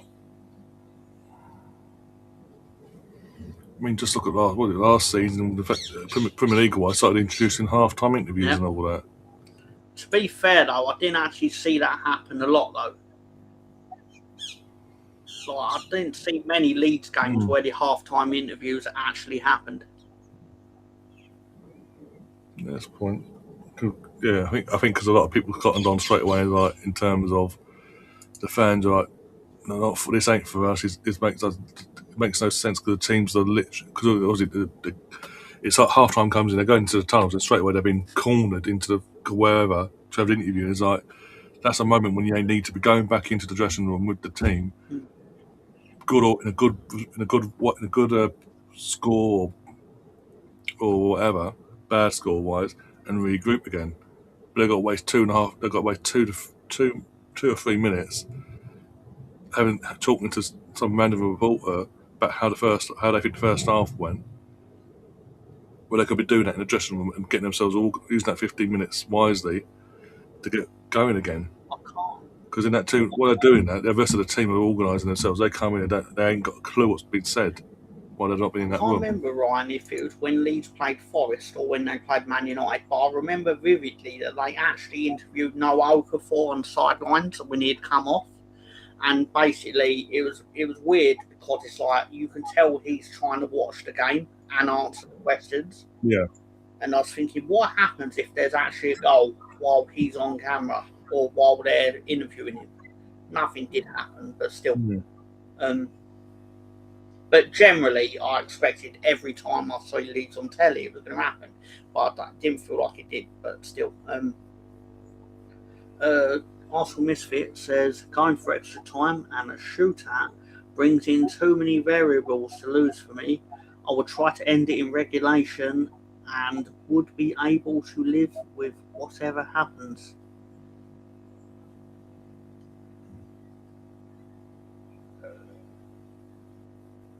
Gab Highlights is afraid with Premier League games will be played in America and Saudi Arabia soon as well. Do you know what I think the actual first tipping point will be within that games abroad? I think they'll do it with a smaller competition. They'll put the Carabao Cup abroad, I think. Yeah, the final, yeah. Semi-final or final, yeah. Wrong, but I think they'll pick one of the games in the Carabao Cup and basically go play in Saudi Arabia. Yeah. Because that's what they've done with for example, the Spanish teams. For Copa del Rey semi-final and final, they basically send the semi-finalists over to Saudi, had the semi-finals, and then like 4 days later the final itself. So it's all in one hit. So you know, And they'll do it now. they tried it. Sorry. And then was it not back? Was it started last season? The fixtures came out in La Liga. Barcelona. No, La Liga themselves wanted to move a Barcelona versus Villarreal game to America. The league game was a league game, never been done before, and all that. And he had to take a kick off from both clubs and their fans, mainly from the fans, for them to car cross that, because the fans are like, no, why are we going to travel? We can't afford to travel there, and then we're missing out on seeing our team, respective teams play, for the sake of a game. Well, yeah, because one of the set of fans will lose a home game, in theory. Yeah. But I do think if they do that, they will, because obviously people will kick off less if it's the Carabao Cup than if it's the Premier League. Because then it's basically like, I don't know what the word is, like your gateway to doing it, I suppose.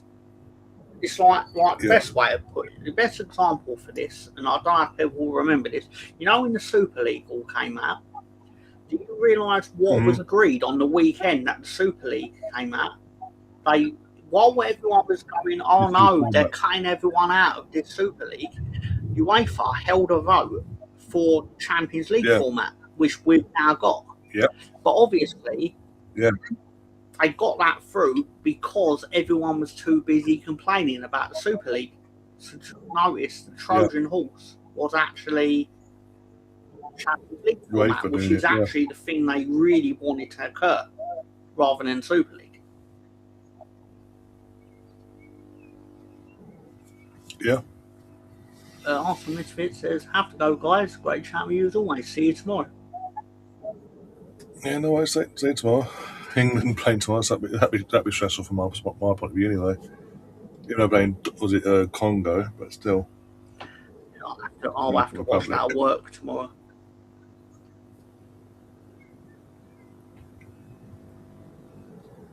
Yeah, that's what we're saying, Chris.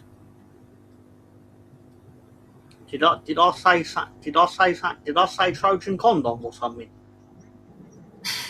Like, I thought I said Trojan horse, but I didn't realise if I'd not said it or not.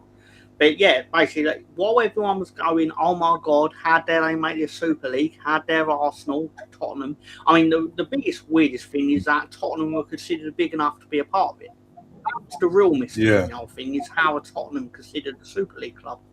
But anyway, everyone hates Daniel Levy at Tottenham. It's like, but he's the reason you were in that list. It's not like you all did. Yeah. Anyway, but then they just snuck that in there, and it was just like the small print in the news, like, oh yeah, in the Champions League. Oh, fair enough, Chris.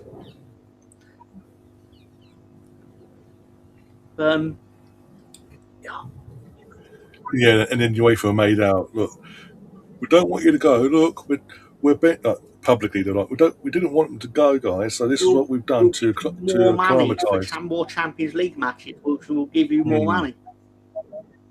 Yeah. And all the clubs went, lovely. See you later. We'll be back next month or whenever they do their meetings or whatever. I remember it vividly because throughout all the outrageous stuff, I remember on Sky Sports News, there's a little blurb on the bottom of the screen. You know, they have the white bar at the bottom, and it basically come up, clubs agreed new Champions League format for 8 games a season, minimum of 8 games. And I was like, that's what this is all really about. Look over there, what we do over here. Yeah, it was like a misdirection, and I don't want to say people fell for it, but a lot of people don't realise that is what was the end goal of this. Who knew? It would lead to 2-1. It would lead to the robot has scored. Imagine my shock. It was a tap-in, but he scored. Hey, that's his job. As Roy Keane would say. He's doing his job. Oh, look at Alfie's going to cry. You need the ex-Leeds legend in the stands. Calling him a Leeds legend is legends doing a lot of heavy lifting. However, I will say he was a good servant for the club for his 2 years that he was there. Yeah. I'll give him his due. Yep. I do find it weird of Erling that in terms of when you hear Erling talk, he's got obviously the Norwegian twang of his accent, but there's a Leeds twang there that's hanging in the background. It's so weird. It's like, what was it, Hector Bellerin, when he came from obviously Barcelona, Catalonia, but spent most of his young days in London. He developed a Cockney Catalonian bloody accent, and that was weird. You can't let Erling have that much space in the pitch. That's criminal. There's a centre back that's going to be replaying that for the rest of his days. And why did I let him have 2 yards away from me? Why don't the best striker have all that space? In the meantime, Pepe's been hooked off for Diakate.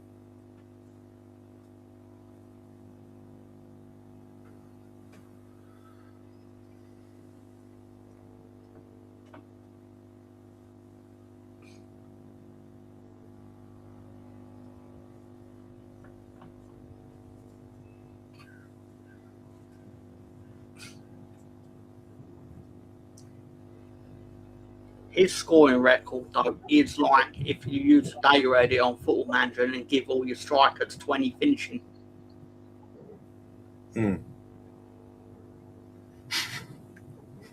Which I have done. I will say that. I've totally done that.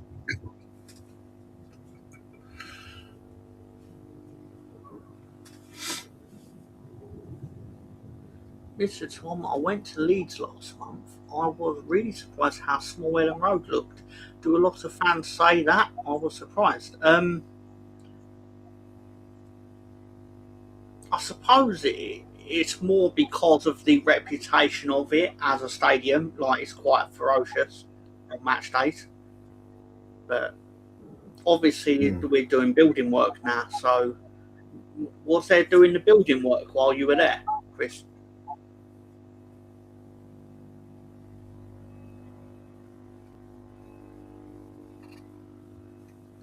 I still won't believe it that we're actually redeveloping the stadium though, until it actually is complete. Because we were supposed to be building a new stadium in the year 2000. Yeah, under that ownership and using the Champions League money that way. Yeah, they had, if I remember rightly, they'd earmarked a site on where there's an old sewage ground or something, like where loads of sewage went, so we became dirty, stinking, trashy Leeds or something like that. Imagine social media around then. Yeah. That would have been interesting, but yeah, because that was the whole point. Obviously, in that time, he was obviously in the Champions League. Mm-hmm. But to really use the money properly in terms of, as you say, for the stadium, that new stadium site and all that, you threw money into the ground in terms of we discussed it before in terms of your squad, and one fall off because obviously football wasn't what it was in terms of financial like it is now. One season out of Champions League in that period screwed you basically because you had players on stupid contracts and high wages, and suddenly you had to sell out your Rio Ferdinands and Harry Kewells to try and get them all 7 minutes of injury time. Harry Kewells and all that to try and save yourselves. I can't believe we're only still coming out the other side of that nonsense.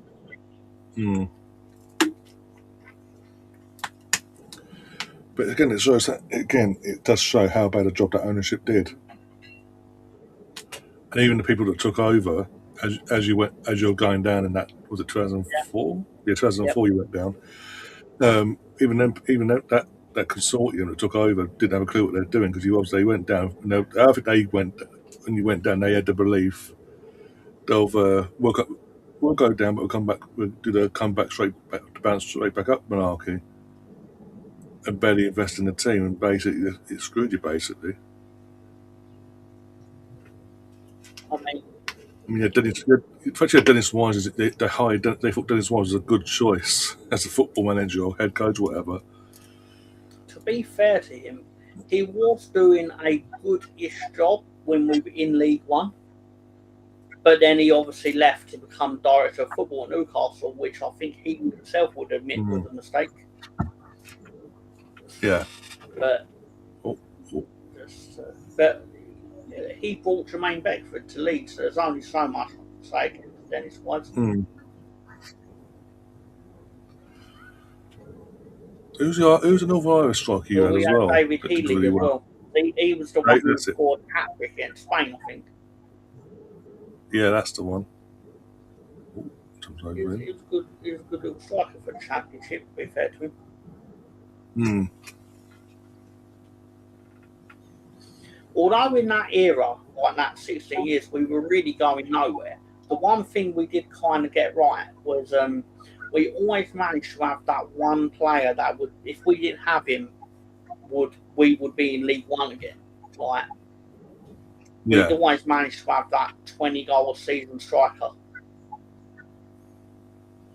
And someone's going to do their research and basically go, "Oh no, you haven't. You only had one player that scored 18 goals in one season." Where it's like, yeah, the point is, Ross McCormack scored enough goals, which we would comfortably like 13th in the Championship or whatever it would be. And if he didn't, we'd be 18th in the Championship, or 18th would be fine. You'd be fine. Well, but you'd be 20th in the Championship, but you wouldn't be fine or whatever. Just strange times.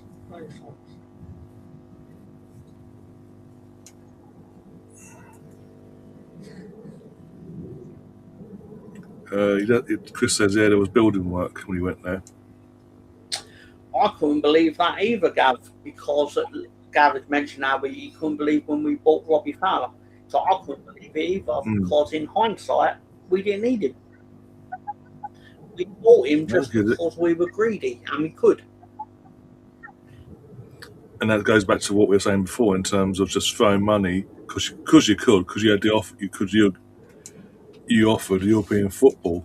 I know Liverpool could as well, but it wasn't like that. It was leaving a club of European football and going to a club that didn't have European football at the time. Because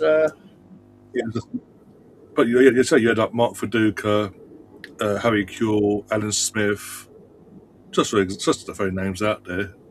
So he didn't exactly need him.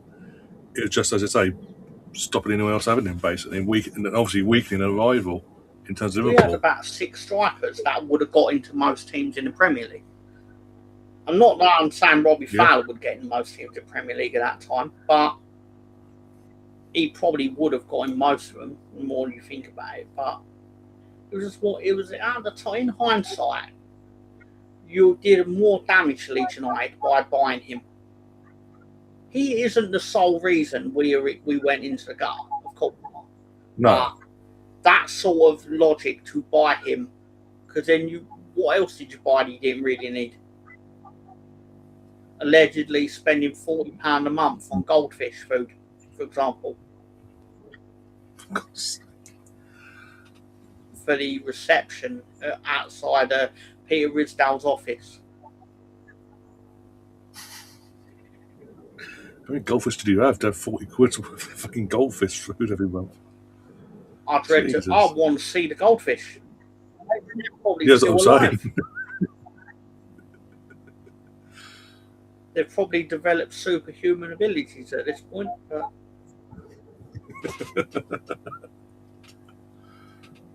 Oh, dear. Unbelievable, though. I could do a thesis on what happened to my club. I vividly remember getting home from college one day where basically the news had broke that basically Leeds had no money, so there was a fire sale and we had sold like Jonathan Woodgate to Newcastle or things like that, and it was like, we're in a lot of trouble. Almost 2-2, literally from a free kick. Ahmed again, but keeper pushes out for a corner. But yeah, like you say, like in Jonathan Woodgate, who else? Was Lee Bowyer there as well? Is he part of the fire sale as Lee well? Bowyer, he technically was, but I think we sold him before his contract ran out. But he would have ran out of the contract, so I think we just sold him for pennies for West Ham, if I remember rightly. Yeah, rings a bell. Yeah. As you say, I'm trying to think of it now. Well, that's good for you. The team's mixed up. But even that, to the point, when you did go down, Alan Smith was like, off to your bit of rivals. I'm not going to say the name, but the bit of rivals. And you had to accept it for the money. We need one more Norway corner for Catherine, which I'm pretty sure is not for monetary purposes, of course. Because Catherine would never wager money. Oh, of course not, no. She doesn't like a punt at all. Oh. Can they get the corner? There's a corner, but it's not for Norway.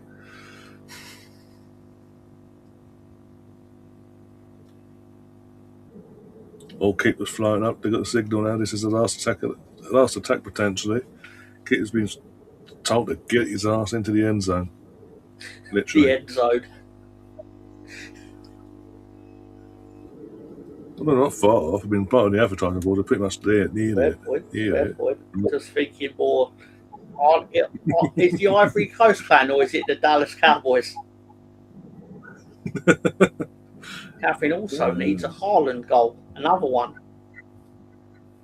But she doubts that's going to happen. Oh, Haaland. There you go, done. Full-time whistle.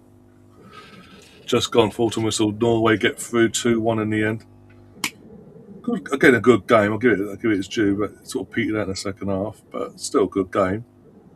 And Norway used their advantage of having the best striker in the world at their disposal, basically. It's a nice weapon to have. And now he's doing what he did in bloody April. The covers my face. I'm going to just stand here and smirk.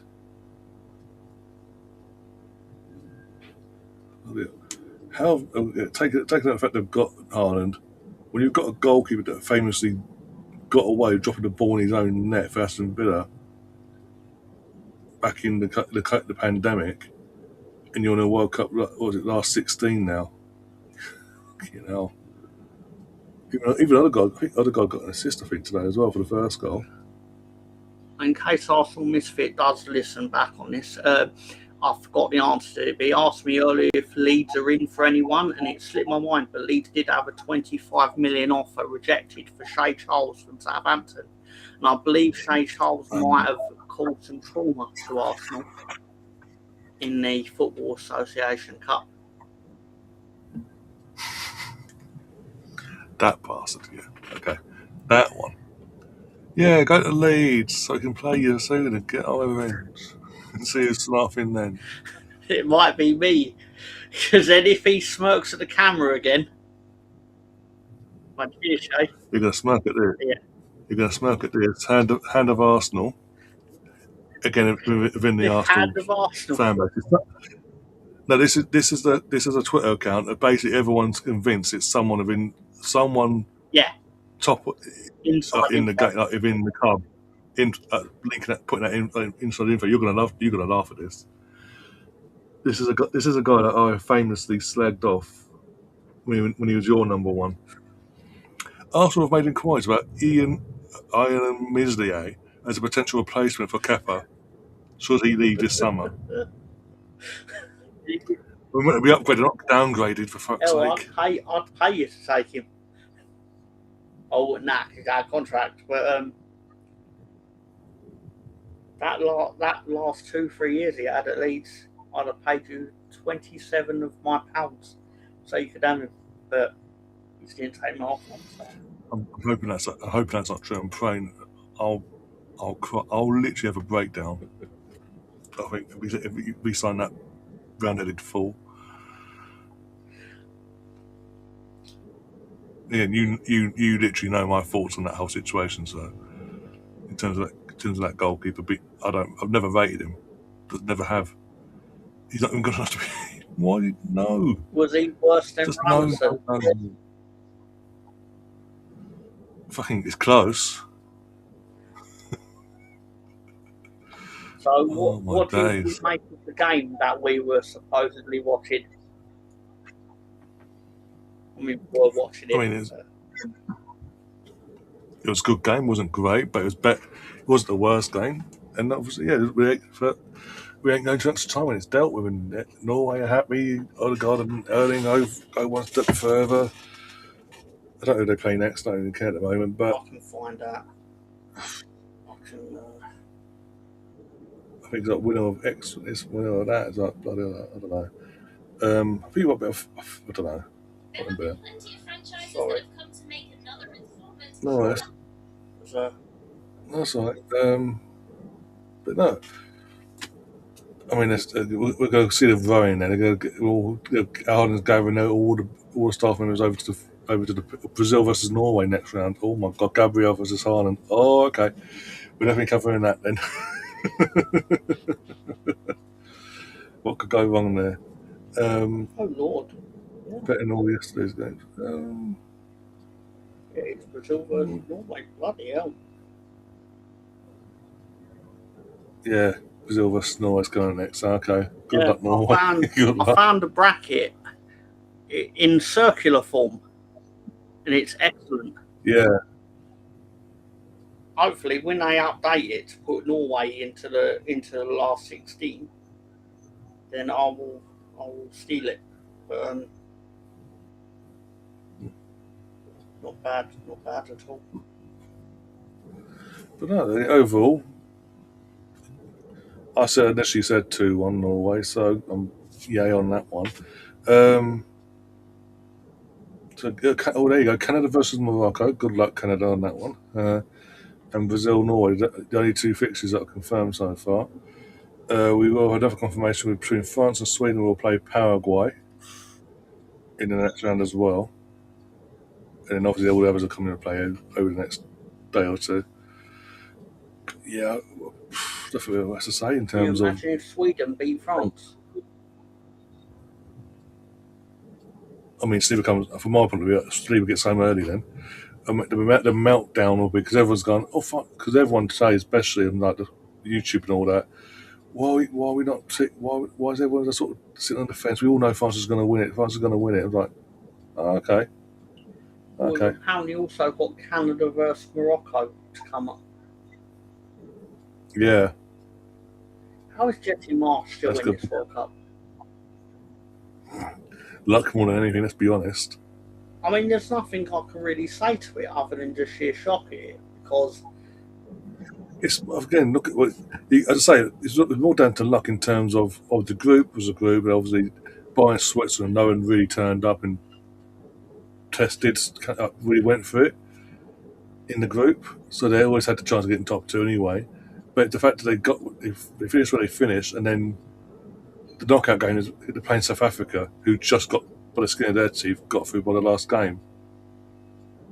So it's like it sort of fell in their laps with that. But their luck's going to run out now. They've got Morocco next, so as you say, that's going to be fun if you're Morocco. But yeah, on that note, I think we're going to get ourselves out of it, I think. And have you got anything else to say about the game, Tom? Thank you for having me on, Ryan. It's fun. Yeah, I've enjoyed it. I've enjoyed chatting with you. Well, even if it's not been about the game, it's been about football in general, bloody reality TV. One way or the other, we kept the conversation going, so as well, had a laugh. And yeah, on to the next one now. Brazil. France was in Sweden. 10 o'clock kickoff. We'll go live 15 minutes before kickoff. So come back for that one. If you haven't already, hit the like button, subscribe to the channel if you're new. Press the join button if you want to become a member as well. If you've got any hypes as well that want to help the show up as well, that'd be fantastic. That will massively help the show and the channel jointly at the same time, and that'd be greatly appreciated by us all here. As I say, thanks to Tom for popping on as well, keeping me company, all you guys in the chat, and we'll be back soon. Until next time, take care of yourselves and come on, England. England, England.